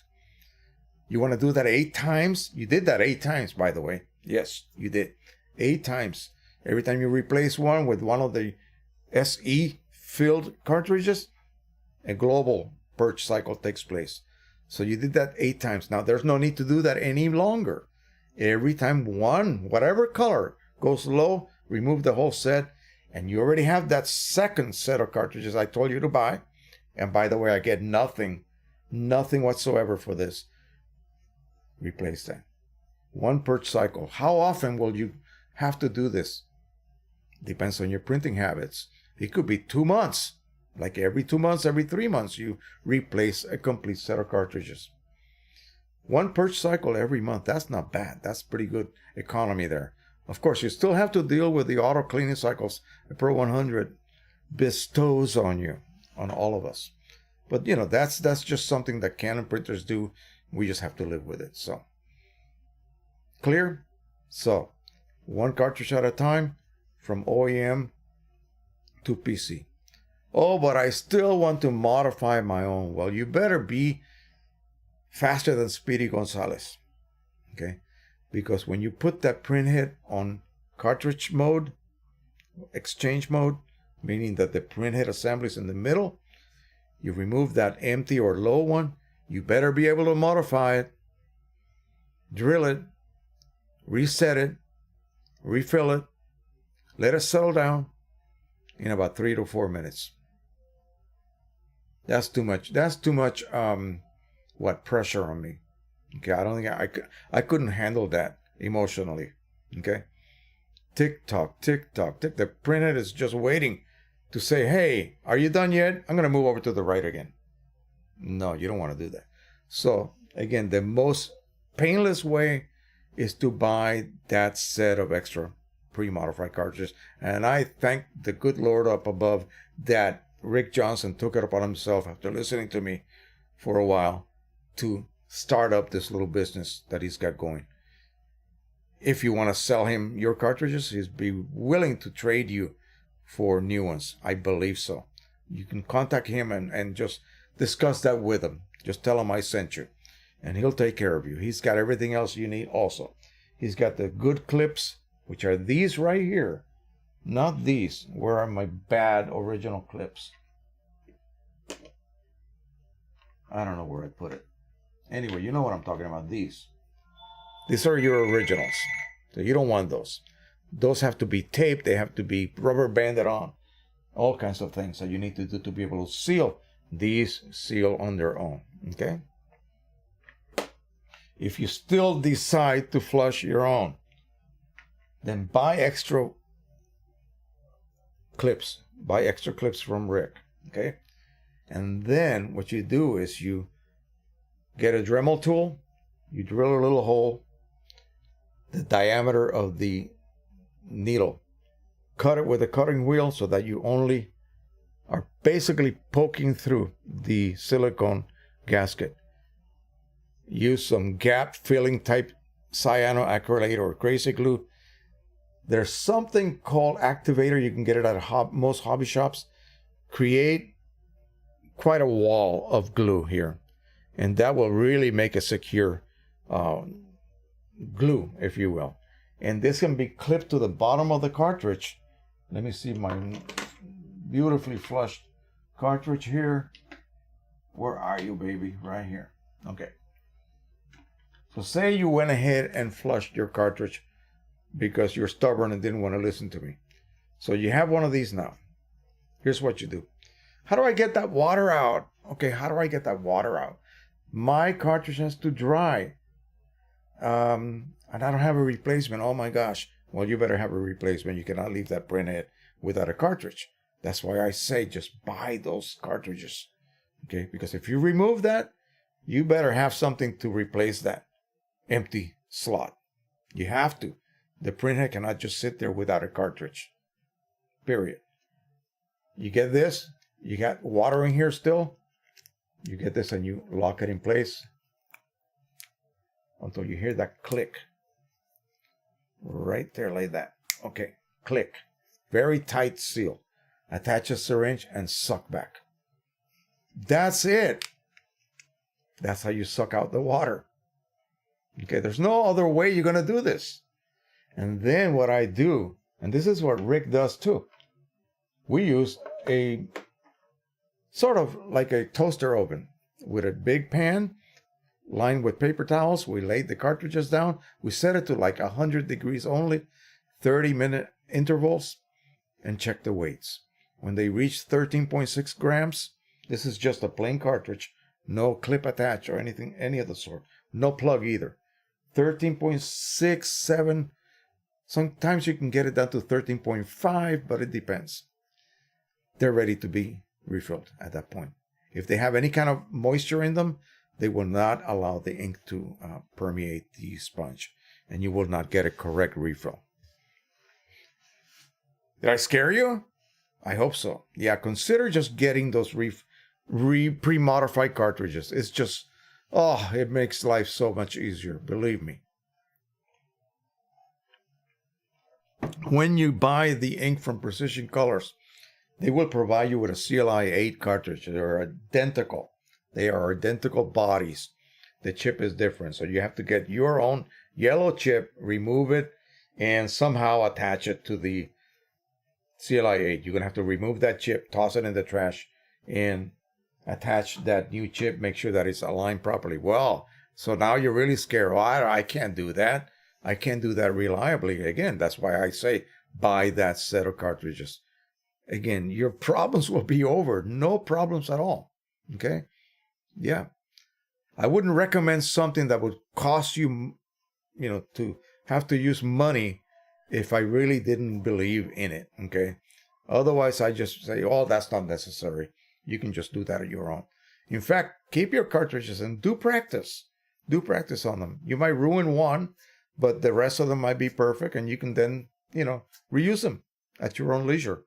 So it took me a while to learn the process. I messed up several cartridges trying, but hey.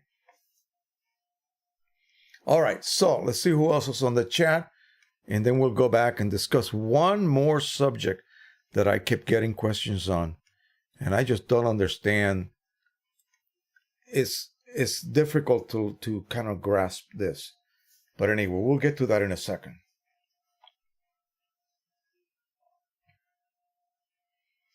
Okay, so I guess nobody knows about the last big subject that we talked about the relationship between ICC profiles. Excuse me, I just burped.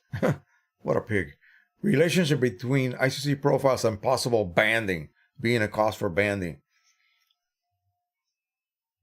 All right. Igor Skuratovsky. Hello, Jose. Very interesting in converting to PC inks. The question is, can the printhead on the Pro-100 get clogged from yellow jello effect if I go back and forth between OEM and PC inks? There's always a possibility, but here's what actually happens. Gosh, where the heck is my yellow cartridge? Here it is. Is this it? This is the throwaway clip. Keep those. They're still good. So here's what happens. Here we go. This is an empty, basically dried up yellow cartridge. But let's just say that this OEM yellow, and you're going back and forth between OEM and whatever other source ink. Every time you do the exchange, a purge cycle will be generated, and that should be enough. Should be. Okay. The gelling action takes place not when I take yellow OEM, like 1 ml or 1 milliliter, and mix it with 1 milliliter of Precisioncolors or Ink Owl or Ink Republic or any other ink. Probably nothing will happen. It's got to be diluted. Okay. The problem came because people began, including me, I was the first one to discover this. People would take an empty cartridge, fill it up with PC inks. I had no problem the first time. Printed beautifully. The second time, printed beautifully. The third time, printed horribly. Okay. The dilution has to take place. A certain dilution, a certain condition, a certain proportional difference between OEM and whatever ink you're using. So it's not an instant reaction. And some people get it, some people do not get it. Why take a chance? Because clearing or cleaning out, unclogging that printhead will be a pain in the butt. Okay? Okay, so you don't want to bring any kind of hardship or something on purpose onto you. So you don't want to do that. Just make sure that you don't even think about, refilling this one with PC inks instantly. No, don't do that. This has to be flushed out. Now, in the case of your question, is swapping back and forth enough? I cannot guarantee that at all. I really cannot. Theoretically, no problem. But again, you're just flipping the roulette wheel, taking a chance. Russian roulette. Yeah. That one time, it will bite you. And so I cannot guarantee that process, that way of performing, your ink swaps will not cause a reaction. I cannot guarantee that.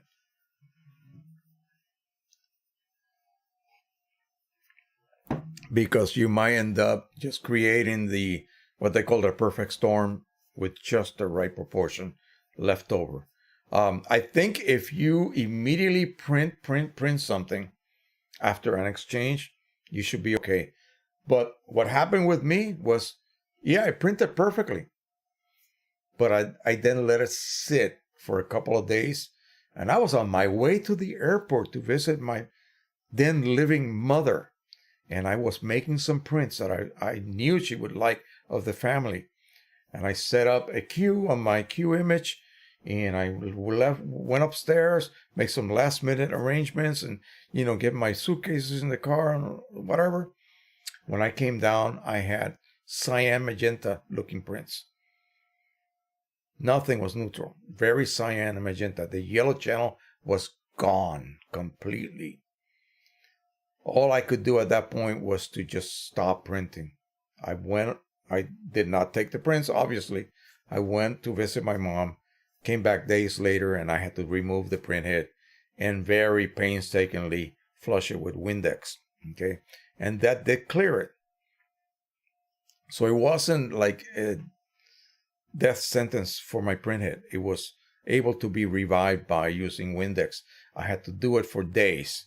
And then finally I put it into the printer back after I dried it thoroughly and ran some cleaning cycles with regular flushed cartridges, and I did not have any problems. It did come back to life. And that's the same printhead in the printer right now. It's almost 7 years old now. Next August, it'll be 7 years old.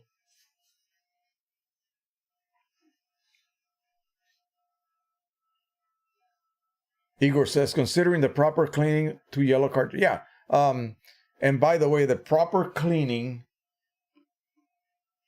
would involve this. Now, with the other colors, even though using Windex first actually produces a cleaner end result, nice and pristine white,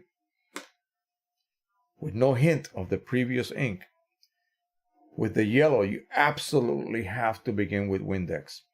And what you do is after you create your hole, you insert a large syringe, maybe 16 ml syringe, 60 ml syringe, loaded with, Windex. If you don't have a plain tip syringe, then you have to use an adapter, which I don't know where to get. So I end up using the smaller syringes with the plain tip. That's very important because it will enter that hole and you'll be able to seal it. You just pump that Windex in there until what comes out is nothing but the color blue of Windex. Okay? Put a clip, put a plug, let it sit for a couple of hours, go upstairs, watch a movie, have dinner, whatever, come back later, maybe the next day even, and then begin to flush with water. Okay? Never start with water. Always start with Windex. That way you remove that yellow. Otherwise, you will have a yellow sponge left. It'll be clean, but it'll be tinted yellow. And does that mean I have residue of the original ink? Of course you do. So you need to begin only with Windex. The other colors, even if you have a little bit of residue, it doesn't really matter. You can flush them out with just plain water, and you will not have a problem. Now, if you want to have pristine cartridges, just like the ones from eBay from Rick Johnson, he uses Windex on everything. Okay, so they come out snow white. Okay? Windex first, water second. Never the other way around. You'll have a reaction ultimately. Okie dokie. Nick Santoleri. Any solutions for the third-party inks and the EPSON P800? Yeah. I don't know when you came in, but yeah, there's two solutions. One is very expensive. A chip decoder board, $400, 30 resets.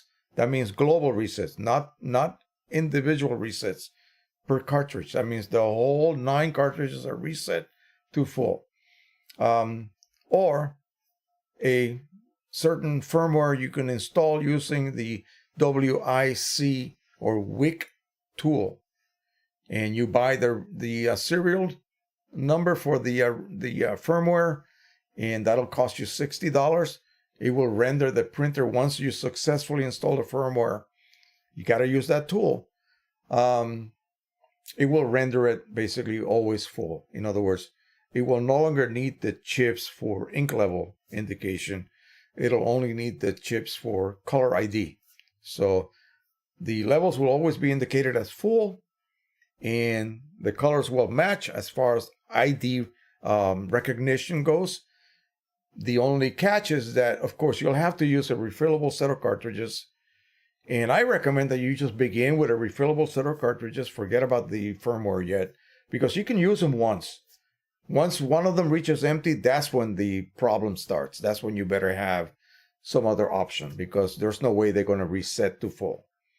So, what I got on my nose. So anyway, so you go ahead and let one go empty, install your firmware. Now they will all show up as full, magically. From that point on, you gotta constantly check your ink levels. Okay? These refillable cartridges are translucent, so you'll be able to see what your ink levels are. Do not ever let them go to empty. There is a so-called priming chamber right here, located, this little circular chamber that has to be filled with ink. And if you let them go empty, that you'll lose that, and you will not be able to transport ink from the cartridge into your printer any longer. You'll have to take it back out, refill it, reprime it, all of that stuff. Pain in the neck. So don't ever let them go empty. Another danger is that they go empty and you start drawing air into the ink lines. Oh gosh, now you got a big headache. Now you got to use a tool to do a complete ink recharge again. Waste a lot of ink. So yeah, you will have always full levels. Oh boy, that's wonderful. You better check this every month or so. Just open up the lid and look at your cartridges. Oh, this one's getting a little low. Hey, might as well top them all off at that point. Yeah.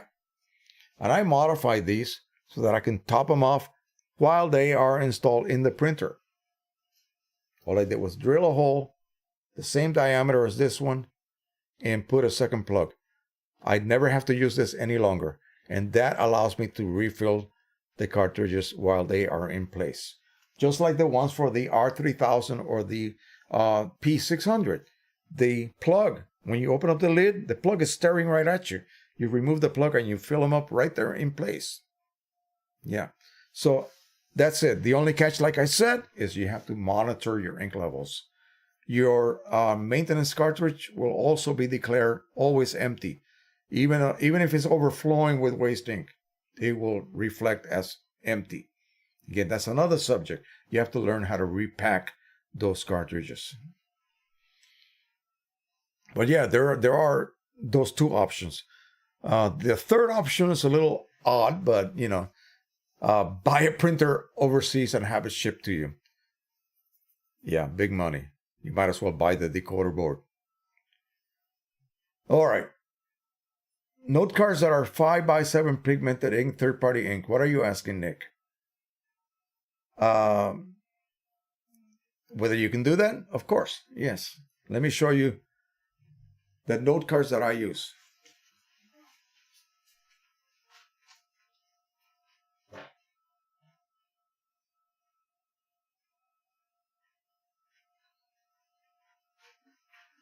Are these 5x7 when folded, or are they 5x7 flat? In other words, like a postcard.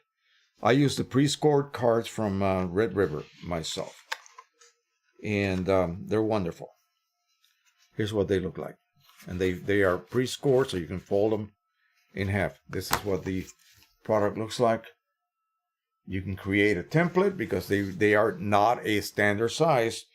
They are 6.25 by 9 inches. And when you fold them in half, of course, it'll be 6.25 by 5.5 inches. So the beauty of it is that you print them this way. See, when they are not folded yet, they're nice and flat. So you can print them on just about any printer. You have to create a so-called special custom size print. Create your template so you know where the image is going to be placed, of course. Or any text that you want to also add, you can go ahead and do that. I have several videos displaying how to do that properly. And again, so yeah, the answer is yes, you can print note cards, of course, on the P800. Levite Apparel is here. Hi, 261 subs and up. And up. Thanks you for your support. Oh, okay. Yeah. So you're getting some subs, huh? Awesome. Let's see what else we got here. I think you got another comment here. Just got a new printer, HP. New video is out. All right. Just hit the like button. I will hit yours, and I hope you guys hit mine. So hit me on that like button. We got 28 likes. We got over 40 sometimes, and only 28 likes. Come on. What is going on here? Rick Johnson says, thanks, Jose. So, Rick, you were here all the time, my friend. Tell everybody here how you doing. Availability of cartridges, because I'm pushing everybody to begin their refilling adventure the correct way by having a full set or maybe 2 full sets of cartridges.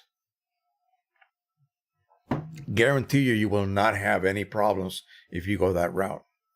The problems will occur when you try to do this process yourself and you're not experienced enough, you've never done it before. So how the heck are you going to know the nuances of performing this flushing, this modification, the drilling aspect, all of that? You don't have to worry about it. Just pay someone else to do it. $60. That's all it takes. $60 is worth the ton of aggravation you will not have to go through. Okay. I myself, yeah, I know how to do this. I know how to do this blindfolded. So to me, it's not a big problem. But if I was starting out, there's no way in God's green earth I would choose to do otherwise. And again, And Rick knows I don't get a penny from Rick. This is just because I really appreciate what he's doing for the community. Nor do I want a penny from Rick. Don't even send me any cartridges either. Sell every single cartridge you have, my friend. And again, I've been telling everybody about this. So again, if you choose not to go this route, well, what can I say? Badger Tail, I love my Canon PIXMA Pro-10. I do too. I just bought another one. Awesome. We had a question. Let me stop here. Let me see. I like it so much. What is your opinion about getting a Pro-100 to augment my setup? I am printing greeting cards at the moment. Hold that thought. On my Facebook group, by the way, if you guys haven't joined yet, what are you waiting for? Oh, I don't do Facebook. Just do Facebook this once. You will not regret being a member of this group, okay? There's no other group out there like this one, as far as I know, about photo printing and printers. So somebody did a really good poll. They asked, what is your printer now? And would you buy another one? If not, what would you buy? Oh, the answers were great. Lots of people took part in that. So again, that is something that I like to ask people. What printer do you now own? And if something happens, would you buy the printer? Somebody did the same thing for drones. What drone do you own now? What quad, let's just say, what quadcopter do you own now? And if it crashes and gets destroyed, would you buy another one? In other words, would you blame the printer or you? Would you blame the quadcopter or you? And would that unit deserve for you to buy another one like it, or would you go to another model?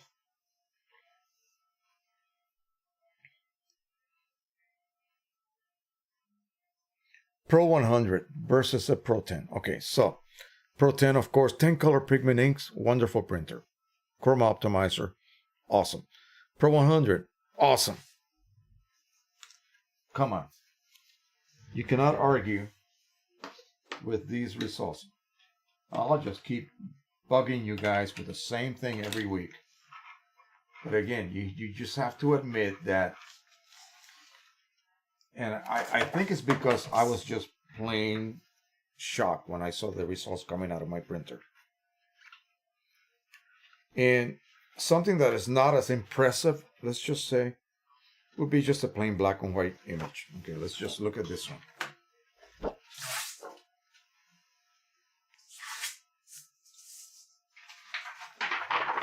Because the hardest thing to do, and everybody says, oh, yeah, my printer does a great job printing color images, but somehow my black and whites, monochrome, seem to have a little tint, a little greenish tint, a little magenta tint, this or that tint. And you shouldn't have a tint unless you want a tint, okay? So if you can produce a very neutral, linearly neutral print, then of course you can produce a beautifully neutral color print, okay? It just goes hand in hand. There's no way you're going to create a non-neutral black and white and then say that your color images are neutral too. No, they're not neutral. It's just that they're so saturated that it hides that lack of neutrality. It just covers it up. You won't even notice it. So let me line this up so that I can fool you guys. Okay. So we got this one. Again, it's just that same smaller print I showed you earlier, just larger. I'm going to orient it sideways. It really doesn't matter. Just look at the tonality. So it's got this one, then got this one. And then we have this one. Okay, did you see any big changes? I don't think so, right? All right, so which is OEM and which is SE and which is SE plus that new cyan ink, okay, which I believe they're beginning to incorporate into the kits that you buy. So this is OEM, right here, OEM, and this is the SE with the new cyan ink. And was there really a big difference? I don't know. Let's look at This one. This is the old cyan. Oh, flip it over. The old cyan and the new cyan. Where's the new cyan? At the bottom, right here. Old cyan on top. Okay. And any one of those you can compare it to OEM. So once you get to the point where you can do this sort of thing, and all three of them pretty much match. Again, remember, I got all kinds of colors here that are reflected against me, against the print. So they are actually causing maybe a little bias taking place. But I try to move it around so you can see that they are pretty much the same. That is it. When you can do this, then you can do that. You can do color, period. There's no way that that's going to be perfect for black and white, linearly neutral, and then your color is off. No, how can that be? Unless you change something. You cannot tell me that something is going to happen. That level of inconsistency will not occur at all. Here, this is a hell of a really difficult print to make. Look at that. That's a show car engine, okay? It's chrome and everything is painted. God knows what kind of blue that is. I mean, come on. Now, which is which? So OEM should be able to produce this perfectly. No way that a third-party ink can produce this. Absolutely. But could it? We don't know. Let's just take a quick look. So, bottom, middle, and top. Wait a minute. Let me see. Do I have three here? No, I do not. I need extra arms. Okay, so top, middle, bottom. Bottom, middle, top. Which is which? Top is PCSE. Middle is OEM. That's OEM right here. PC, new cyan ink. Okay. Whew. Can you believe that? Did you see that? That's amazing. This is ridiculous. You're not supposed to be able to reproduce something like that with the only thing that could do it is OEM ink. This color is ridiculous. It's totally out of gamut, according to Photoshop. Gamut check, it comes out gray. It just says, hey, sorry, buddy, you cannot print this correctly. But you can. So, another one. And again, these are just examples. And you can forget about the comparisons with OEM. I mean, with PC. Just forget about it. Don't even mention it, okay? What I want you to take home is that the guy that just bought it or considering getting a Pro 100, and I just know they want to print with, third-party inks at some time. We all do. It's the same story. If you can just do this with the driver only, okay, no profiles. Well, it does use a profile, but just the driver. I should do it this way. So you can see that sunset. That's what I want you to see. That area there. And also another important thing, and this occurs many times with third-party dye inks, where your OEM results of very, very dark tonalities are denser than those produced by the third-party ink. But go ahead and tell me which is which. So in this case, OEM is on the top. Okay. PC SC is on the bottom, and PC with the new cyans on the middle. Right here. So there you go. See that? And don't think, oh, that's because Jose is doing it and he's so much better. No, baloney. Baloney. If I can do it, anyone can do it. Period. And so, Pro 100, if you're going to print, for the guy that was asking, and I know I went off on a rant about this. Sorry about that. The guy that was asking about whether he should supplement his Pro 10 with a Pro 100, hell yes, why not? Get it with a good rebate. Okay, if you live in the US, you can get it with a rebate any day of the week from many companies that are authorized Canon sellers. You're going to pay maybe $350 for it. You're going to get a free box of 50 sheets of 13 by 19, probably Pro Luster or semi-gloss. That's $50 right there. So you take the $50 off of the $350, $300. Then you're going to get a Visa card for $250. What does that leave behind? A second grader can figure that one out. $50 net price at the very, very most. Even if you pay $400, you're going to get a $250 rebate. You're going to get a free box of paper. That's $50, $100. Get it. And then use it for this type of work. Printing on glossy, on luster, on satin, on Barita fine art papers. Oh man, does it do a wonderful job with those. Yeah. You will fall in love with that printer. You will no longer want to print on the Pro 10 because the Pro 10, even with Chroma Optimizer, doesn't come up to the evenness of gloss that the Pro 100 can produce because it's dye based. Now, don't think you're going to print matte paper on the Pro 10 and get the same results that you will on the Pro 100, that is, that you will on the Pro 10. Even though the Pro 10 has some quirks, okay? When you choose fine art matte media, that's the only time that matte black will be activated. Otherwise, it just uses photo black to print a matte black type, to print a matte media through the common drop-down menu. You got to choose fine art, and then it wants you to use the real loader or the manual loader, and then it wants you to accept the 30 to 35 millimeter border. Oh my goodness, yeah.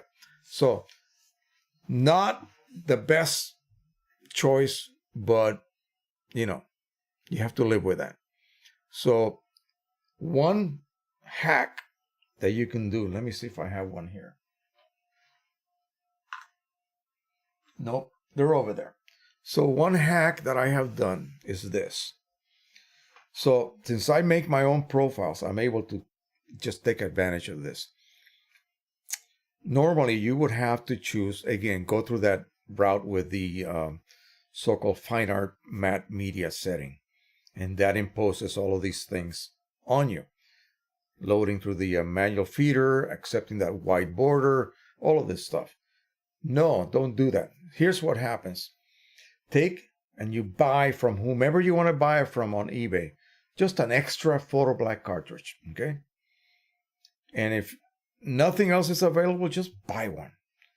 Buy one and just use it up until it's empty. When it reaches empty, fill it up with matte black ink. What? Did you say fill up my photo black cartridge with matte black ink? Yes. And mark it. Hack photo black, matte black instead. And then you just keep that on the side, and whenever you want to print on matte paper and not have to deal with that rear loader or manual loader and those borders that are, it forces you to use, you just swap the cartridge. Yeah, sure, it will run a purge cycle. It will.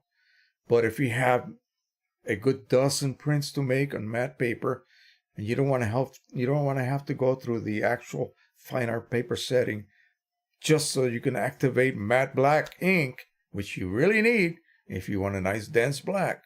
You need to use that ink. Do the hack. Remove the real photo black cartridge. Put your refilled with matte black photo black cartridge. That's seconds. And make sure you mark it so that you know you can ID it later. Otherwise, you'll have a mistake sneak in, on you. So again, that's the only way you're going to be able to get the advantages of matte black using just the normal matte black media, not the normal matte media drop-down menu setting. Confusing, I know.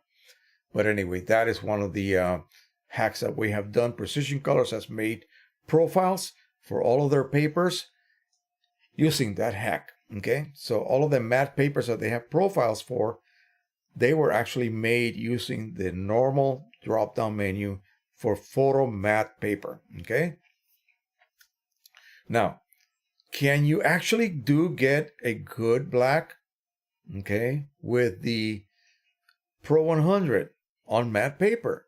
Can you? Yeah, I made a profile and I was able to achieve that. And I went ahead and put it on the Facebook group, okay, for you guys to download. So it is a profile made with the Pro 100 and Precisioncolors inks using Canon matte paper and just using the regular matte paper, drop-down menu choice. The regular photo black that is used is not dense enough to create a good black with just the OEM profile. But for some reason, I made a specific profile, and that always enhances your dark tones. Whereas a generic OEM profile, by generic, I mean that those profiles are made to work with a million different Pro 100 models out there, or individual printers out there. So they have to leave a little bit of a leeway. So they don't go all the way down to the South Pole of black. They kind of stay above it a little bit. So you will never get that nice deep black tone using your original OEM profile using matte media. So you have to use a custom profile. I made that profile, just loaded it up on my Facebook, and it's there for anybody to grab. And again, you'll be able to just use Canon matte black, I keep saying that, Canon matte media, or the so-called Pro matte paper, and get pretty good results. Actually, really, really good results with it. I was a little bit surprised how good they were.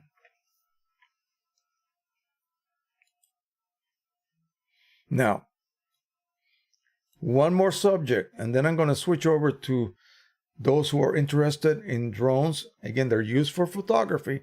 It's not just fun flying.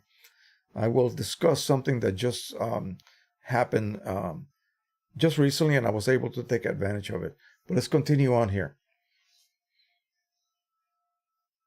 Russ Colban, Colban, can you confirm the Pro 100 maximum print length is 26 inches? Yes, that is the maximum length that you can print on. And I have a video that I actually display that with and teach you how to create the correct custom size and how to print it on that Pro 100 using a piece of paper cut off from a roll. Rorium Emporium. I've been running my poster printing business for 6 months and only just found out about CIS systems. All right. What printer are you using? Let me know. Oh, he uses an IP8750. So that is a 13-inch printer. Well, I'm glad you got a system that works. More power to you. You just got to be really careful which ones will not cause any problems during operation, because again, like I said, Canon cartridges do not physically get locked onto a spigot. They are just touching basically by contact the printhead. So as long as you can get it to work without any problems, you're good to go. Igor Skuratowski, thanks for answering my questions. Good. Thank you for asking. That's what we need. JTS Golf, hello, Jose from Southern Cal. Luis B, we got a lady with us. Let's all behave. Be gentlemen. Well, especially me. Hello, Jose. I am a beginner and will be following many of your suggestions. Would like to have Rick's contact for future references? Thank you. The link to his store is on my video descriptions. Okay. Any of the newer videos, you'll find it there. Okay. Nick Santoleri. Thank you, Jose. You are extremely knowledgeable and informative. I have an EPSON 4880. Who can do an overhaul on it? Well, what does it need? What does it need? Let me know. Things go mechanically, wear out. The belt that causes the printhead to move sideways laterally can wear out. not so much the printhead. Epson printers are pretty darn durable. So, you know, that's neither here or there. Rollers can go bad. You know, they're made out of rubber, synthetic rubber, but still they can go bad. And, you know, many things can happen. Overhaul would be a good cleaning, a good flushing of everything. In other words, you can load refillable cartridges with a good flushing, you know, flushing agent like PSO Flush is not cheap, but it does a wonderful job cleaning out systems. I mean, from front to end. And then starting all over again with freshly loaded cartridges of ink. That will get that printer back to operating conditions pretty much readily. Guido says, see you all in 2020. Happy New Year. All right, thank you, man. Luis B says, thank you, Jose. All right, so let's hit the last subject here. People that print on Lightroom, okay, they don't realize, Nick Santorelli says it has an error message a lot. Error is 000101D. Let's go ahead and do a quick search on that. Let's see what that might be. So that is a 4880. Every time I see an error or experience an error, I will go ahead and Google it. Epson 4880 error.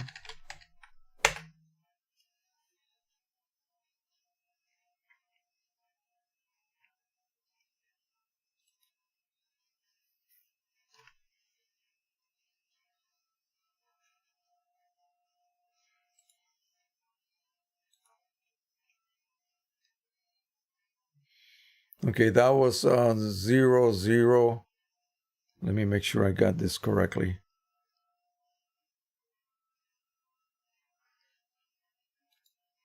Let me put you guys back on the screen display here. But I want to make sure I got this correct. So you had a 0001001D delta. 0001001 delta right here. Carriage servo parameter error. So yeah, you need something mechanically removed. That servo needs to be replaced. Simple as that. So that is something you have to have the service manual. Otherwise, you know, you're going to be basically blind. So you need the service manual to know where that server or servo is located and then replace it. If that is the only thing that is, remember, servos operate like sensors in a way. I guess they're actuators. They begin a function, in other words, in printers. So yeah, service required. So you have to have a technician come over and replace it if there's even any parts available. Okay, because that's a rather old printer. What can I say? All right, let's go ahead and go to that question. So the last subject of the night will be this. Because let's see, we are 6:35 right now p.m. So we got about a good half hour here, but we're not going to spend that much time because I wanted a little bit of time to show you my latest acquisition. Should I export out of Lightroom or print directly from it? Why not? Why would you export out of Lightroom? Lightroom, unlike Photoshop, works entirely different. And here's what it does. So hopefully we are all, you know, editing our raw images. So that's what you should be shooting as your you know, file format out of your DSLR in RAW. And that will contain about as much information humanly possible in your image. If you export to anything, even a non-lossy format, you will lose something. You will lose something. So Photoshop, you file open a raw file, it will open the raw converter. You can do lots of operations there, many different operations. But then when you say open, it has to export it out into a PSD, a Photoshop file. So right there, you just lost something. How much? Yeah, maybe insignificant, but you lost something. Whereas Lightroom just opens up your raw file. Boom. Doesn't use a converter. It's built in. And you're working directly from that raw file.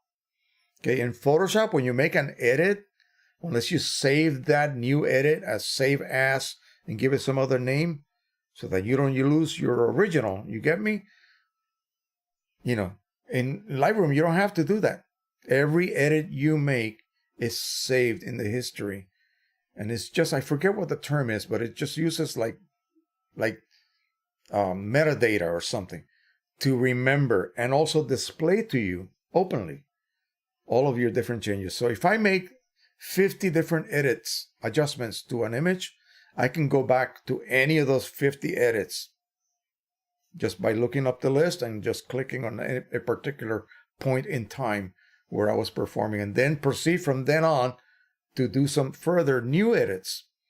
I don't like the way this turned out, so I can go back and go back enough so that I reach a point where I was satisfied with it, and then continue to edit. Maybe I will arrive at an edit that I like. Okay, and then that's it. I don't have to save anything, export to anything, nothing. I just go to my print module and print it. I can create virtual copies. Is it really making copies? No, it's not making any copies. It's a virtual copy. It doesn't really exist except in a virtual space. Okay, it's metadata. Wonderful. Why would you want to export to a file format so that you can then print it? No, just print it. Print it directly from inside Lightroom. Now, if you prefer to print with Qimage, you can export, not really physically export, virtually export to Qimage and print within Qimage. Some people say that the algorithm is better for sharpening and all sorts of things. The upsampling of your image, if you need to print larger than you have pixels for, then you go over to Qimage and do that. But really, there's no reason for you to have to export other than the fact that you may want to send a file to someone. That would be the only reason I would export out of Lightroom. Otherwise, no. I just print right from it.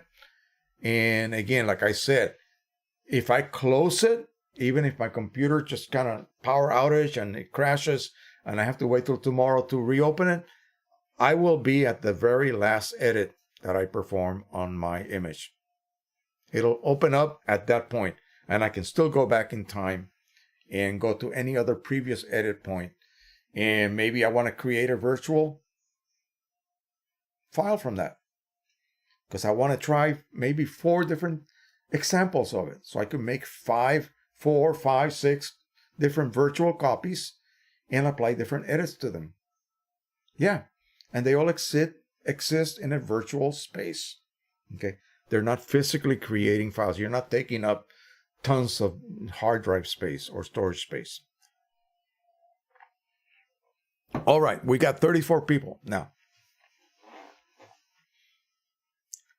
Let's go ahead. Let me test this to see if you guys are still interested. So remember, I do drone photography. So I do videography. I do still images as well. Where are they? Right here. I don't get to fly in a bunch of different places because it's difficult around this area. But here's a shot of Nathan's humongous house. And this was done with a Paranafi. Again, great results. This is good enough for any kind of use from the air. So imagine if I was at a very picturesque space. And I'm going to show you one video before we go off the air. I got to go to, at the end of the school year, for Christmas, we went over to Nathan's cousin's house, and she's got horses and a pasture in the back of the property. And I went ahead and did a little bit of a video for that, and I'll show it to you guys in case you didn't see it last week. The back of his woods, again, needle sharp, perfect. It may not be in this resolution that we're working on here, but again, it made a gorgeous print. All done on the Pro-100, by the way. This is one of Nathan's trees that was just glorious. And I just flew directly above it with the camera aimed downward. So yeah, lots of things you can do, lots of beautiful photography you can perform. Not only videos, but you can just use it for still photography from a new vantage point. So you've all seen my simplest drone, the Parrot Bebop 1 or 3.0 they used to call it. It uses these batteries, they attach here, but you can buy better batteries, and these are in higher capacity batteries. When they were being shipped initially, wow, you had to pay about $400 for the drone and a controller. Has a very good camera, only shoots 1080p, but the results are wonderful. The 1080p video, a joy to fly, very stable. It has the most craziest camera system you've ever come up with. 180 degree fisheye lens, and it can actually pan through that whole 80 degree sphere, 180 degree sphere, and give you that 1080p. The drone could be doing this because of high winds or whatever, and the image will be rock steady. Wow. So I have gotten them for about $150 new in box, or so-called refurbished. But it wasn't until recently that I found one for $89, and they had about 12 of them available new. I mean, they had the little plastic coating on the bottom of the sensor board. Everything was still there, brand spanking new. I added these little zip lock or zip tie landing helpers so that it can just bounce. It can just bounce like this, boing, and not get hurt. So because they do land a little bit rough.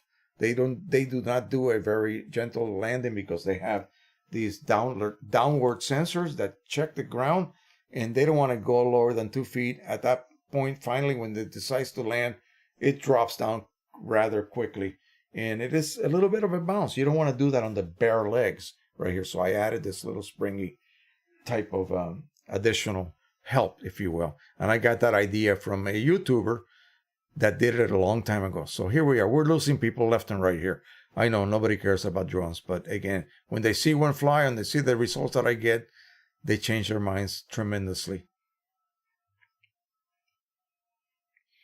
Okay, somebody has a question here before I started with the drones. Let me go ahead and finish with this, and I will come back to you, Alex. Hang in there. This will actually be good.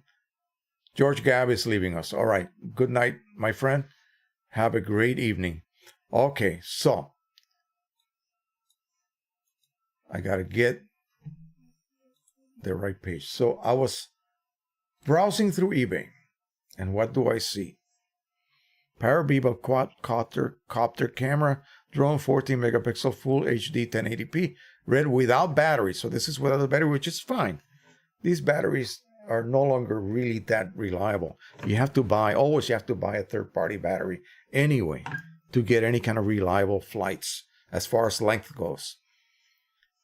Let's click on this.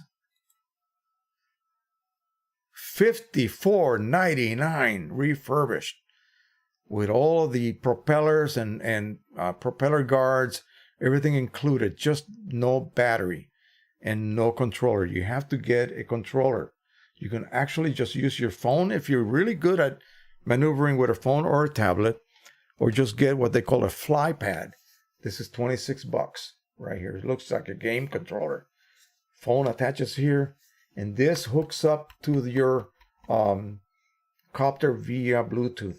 Not the greatest connection system ever. So the phone's Wi-Fi will connect to the drone, and then the phone will connect to this via Bluetooth.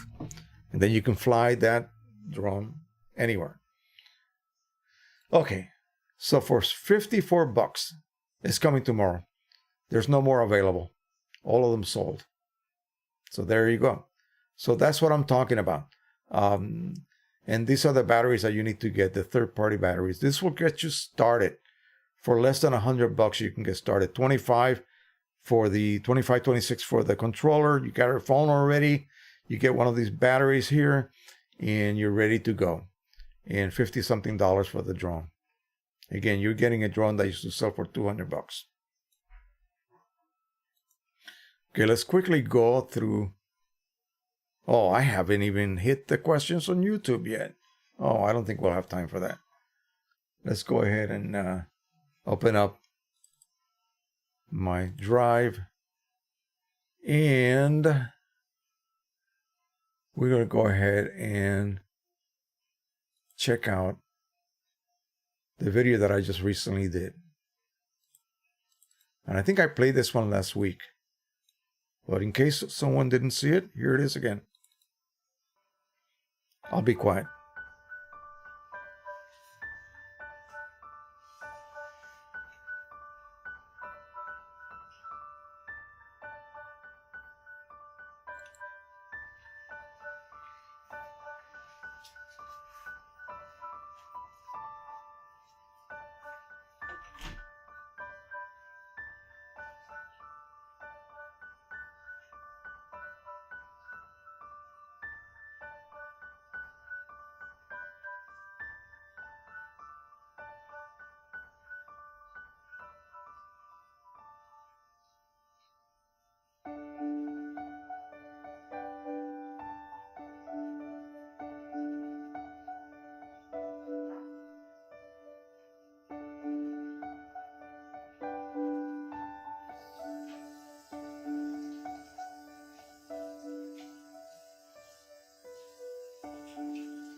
All right, I hope you guys enjoyed that. That was with the Parrot and Afi drone, which is a 4K capable drone, unlike the one right here. This is just 1080p. Still quite capable. Produces great video. Wonderful for YouTube, that type of work where you don't need full 4K capabilities. On my TV, it looks just glorious, by the way. And you notice that you may have noticed that I was zooming in. I wasn't actually moving the drone inward at the last little cut that I did. And everything is cut to the music so that it makes sense. It gives it a more smooth cinematic look. And so it has 2.8 zoom, non-lossy. So it is, again, you don't lose detail at all. These do not have that, but again, these are all basically for the raw beginner. You want to start your career with one of these, or just for fun. Again, search on eBay. You will find these refurbished drones. This is no longer being made, so you will get it for hardly anything nowadays compared to the original prices 4 years ago. So that's what I do for fun. That's what I do to de-stress. Okay. And it's been raining all day, yesterday afternoon, and now, and tomorrow. And yeah, I'm a little bit, like, gosh, when am I going to get some fly time in? And again, the kid is going to go back to school pretty soon, and I want to have some fun with him at his place, but not when it is raining. You can't really fly. At least you're not supposed to. It's not good for your electronic equipment to be flying inside rain. There was one last question that I was going to address, so we'll go ahead and do that. So Alex Conroy, hi Jose, how is it going? Can you go into a bit of an explanation of different papers and what they compare to in film photography? Ergo, ProLuster is a bit like RC paper. Yeah, ProLuster is just exactly like the RC papers that came out. When was that? Let's see. When was I actively? Probably in the 70s, I would say, is when they first came out. Like I said, we used to use fiber-based paper. They had to be washed for a very long time. And, with the environmental movement and everything. I need more coffee. No, just kidding. People had a great deal of concern as to, all of that water being wasted and such. And so they created RC papers. Wash time went down to like 5 minutes. And hypo would no longer be trapped in the fibers of the paper because the paper was basically coated with a resin. So it was like plastic. What will look like photo paper now? Well, here's an actual photo paper. Real paper. You see how silvery that is? Watch this. I just saw a really good, look at that. Look at that. That's what happens to all of these prints. They become silvery and they begin to fade. This is the time to scan them and preserve them. So, are there any papers that actually look like the old lab papers, the wet process papers? They claim yes, but I really have not. I'm not satisfied yet. I haven't come across any so-called fine art burrito paper. Burrito coating looks just like a non-ferro type F surface paper or a glossy or luster paper of the past that had a very mild texture to it. Still, it just does not have the look. I don't care what you do to it. It will never have that look. The look of film was different than the look of digital. Okay, if you just look at the image, if you were to just scan. So, sorry, Alex, I cannot give you a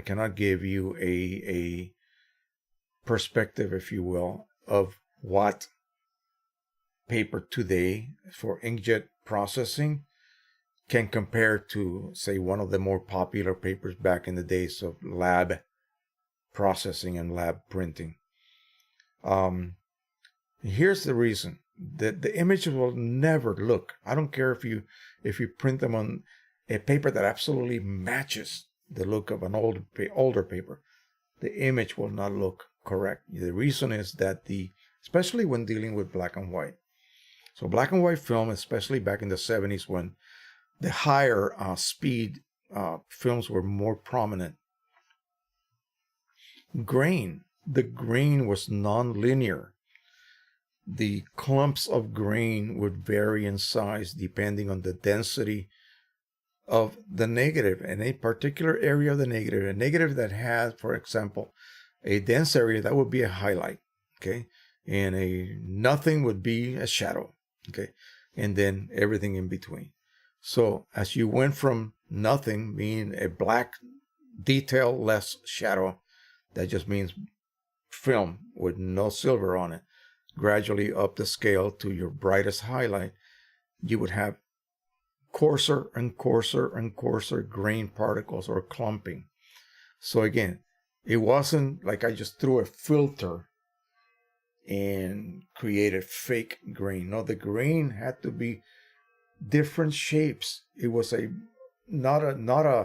wasn't like, again, like a totally, the same grain particle, like dots. No.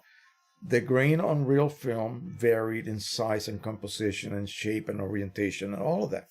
If I go back and look at some of my Tri-X 400 ASA, now ASO, film prints, you could see that. You could see the variation in grain size. And unless somebody comes up with a filter that you can then add, or a plugin that you can add to Photoshop and create non-linear grain, I'll never be sold.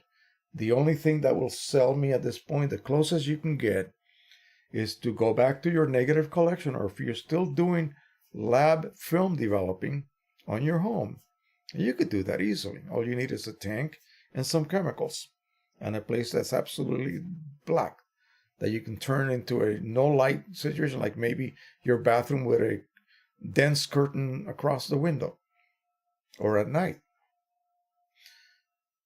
You could then take those negatives and scan them on an EPSON V500 or higher photo scanner. It's a photo scanner. It's not for documents. It does documents too, sure, but it's really meant for photo scanning. And it does also scan negatives because it has the top has a light source as well. So scan those negatives, scan them at as high a resolution as you possibly can, so that you're able to resolve what? What is the goal here? You want to resolve the original grain structure of that negative. That's the magic. When you're able to reproduce that nonlinear grain structure that image is composed of, then you can go to Photoshop and play with it till your heart's content. Print it on a good paper that sort of mimics the look of a really high-end lab wet print type paper, especially black and white. Not the resin-coated ones, but the original high silver content. See, the resin-coated papers came out. They actually reduced the amount of silver in the emulsion. Your blacks were no longer as dense as they used to be. Ansel Adams will roll over in his grave if you ever told him that, RC papers have been created. He would not like that. So the density on RC papers never achieved, the Dmax was never achieved to match that of a regular fiber-based, silver-based paper. Okay, so scan your negatives, the highest that your scanner can handle. That way, if you zoom into that image, before you begin to discern pixels, you have already gone beyond the grain. Okay, you see what I mean? You have a high enough resolution to resolve grain, and then you print it large enough so you can see that gorgeous grain structure. People say, "Oh, you like grain? Are you nuts?" Yeah, I did. Yeah, I am nuts, actually. I did love that grain structure. That's what gave you that character of the time that I did all my photography in, the late 60s and the 70s and 80s. And then digital came in closer to the end of the century, the end of the century, the decade. What are we talking about? The decade. So, actually, no, the century. Yeah, you're right. I am right. So, yeah, that is everything. The grain structure is everything. And it also applies to color, okay? I used to shoot quarter color 400, and that had a grainy structure. And, you know, things look interesting, let's just say, okay? If you went to a rock concert and got to go up close to the stage, that's what you wanted. You wanted that gritty look, that high contrast gritty look of the 70s. And the only way to get that would be with a high-speed film and, you know, processing that would enhance that contrast even more to emphasize that grain structure. Even on fine grain films, it's there. You can still see it. And that's what's lacking, completely lacking on digital imagery, okay? So, sure, you can add grain, but it's going to be an overall grain. It's not going to be linear. It's not going to be where shadows have no grain, and then as you get to your middle tones and higher densities, the grain starts to show up. That's how film displayed that. And that's what you need to have. That's what you need to recreate. And unless somebody comes up with a nonlinear grain filter addition, or nonlinear filter, the filter for nonlinear application of grain. That's what I want. Okay, that's a hard one. But that's what would make it magical. At that point, you can take a digital image and make it look like it was shot with film. Okay, and the separation of tones on the shadow areas is much better than you get with film, unless you were Ansel Adams. Okay, so you can adjust the look so that it kind of looks like film. Okay, it kind of looks like the way film would render from black all the way to white. It's not linear. It's kind of a low curve at the bottom, linear, and then everything compressed on the top and everything compressed on the shadows. Again, unless you were Ansel Adams and knew what you were doing. All right, one more check here to see. We are at 3 hours and 4 minutes. So very neat. Love the perspective. Thank you, Luis. Yeah, this is wonderful. I do this and I try to improve more and more. Every time I do this, I try to improve on the video, the characteristics. I could have just been shooting photos if I wanted to from up high.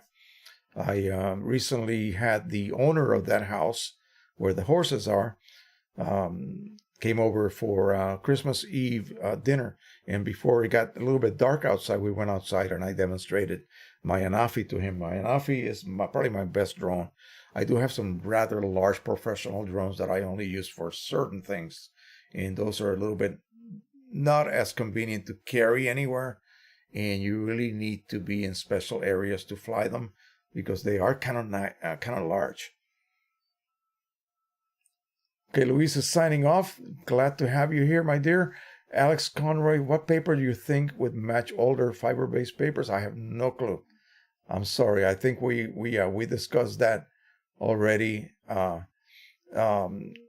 You got to go back to your original lab papers, look at the surfaces, and then get some sample sets from various manufacturers and find one that comes close. Okay, the look physically will be there, but again, the image simply will not have the characteristics of film because of grain. That's it. Nick, collection for your grain is still not linear, my friend. It isn't. I know they have some presets for films that you can apply, and it comes close to that. That's the closest you can come to that. And if Nick has that, then yeah, by all means. Again, it's that magical non-linear grain structure that just makes everything look like the original film. But if you are able to scan your negatives, then you don't have to do any of this post additional grain adding. You can just rely on the actual grain structure of the actual negative. So that's what I would recommend if anyone wants to do this, and then just pick a paper that would just simply look good when you print a black and white. Okay. Remember, people used to print on glossy paper that were like a mirror. They used to actually dry them on a highly polished, I mean, finer than a mirror sheet of aluminum, or no, chrome. And they call it ferrotyping, where you would actually squeegee that glossy paper onto it, squeegee all the water out, and as it dried, it would just literally just pop off. The look was terrible, but that's what we did. 8x10 glossy.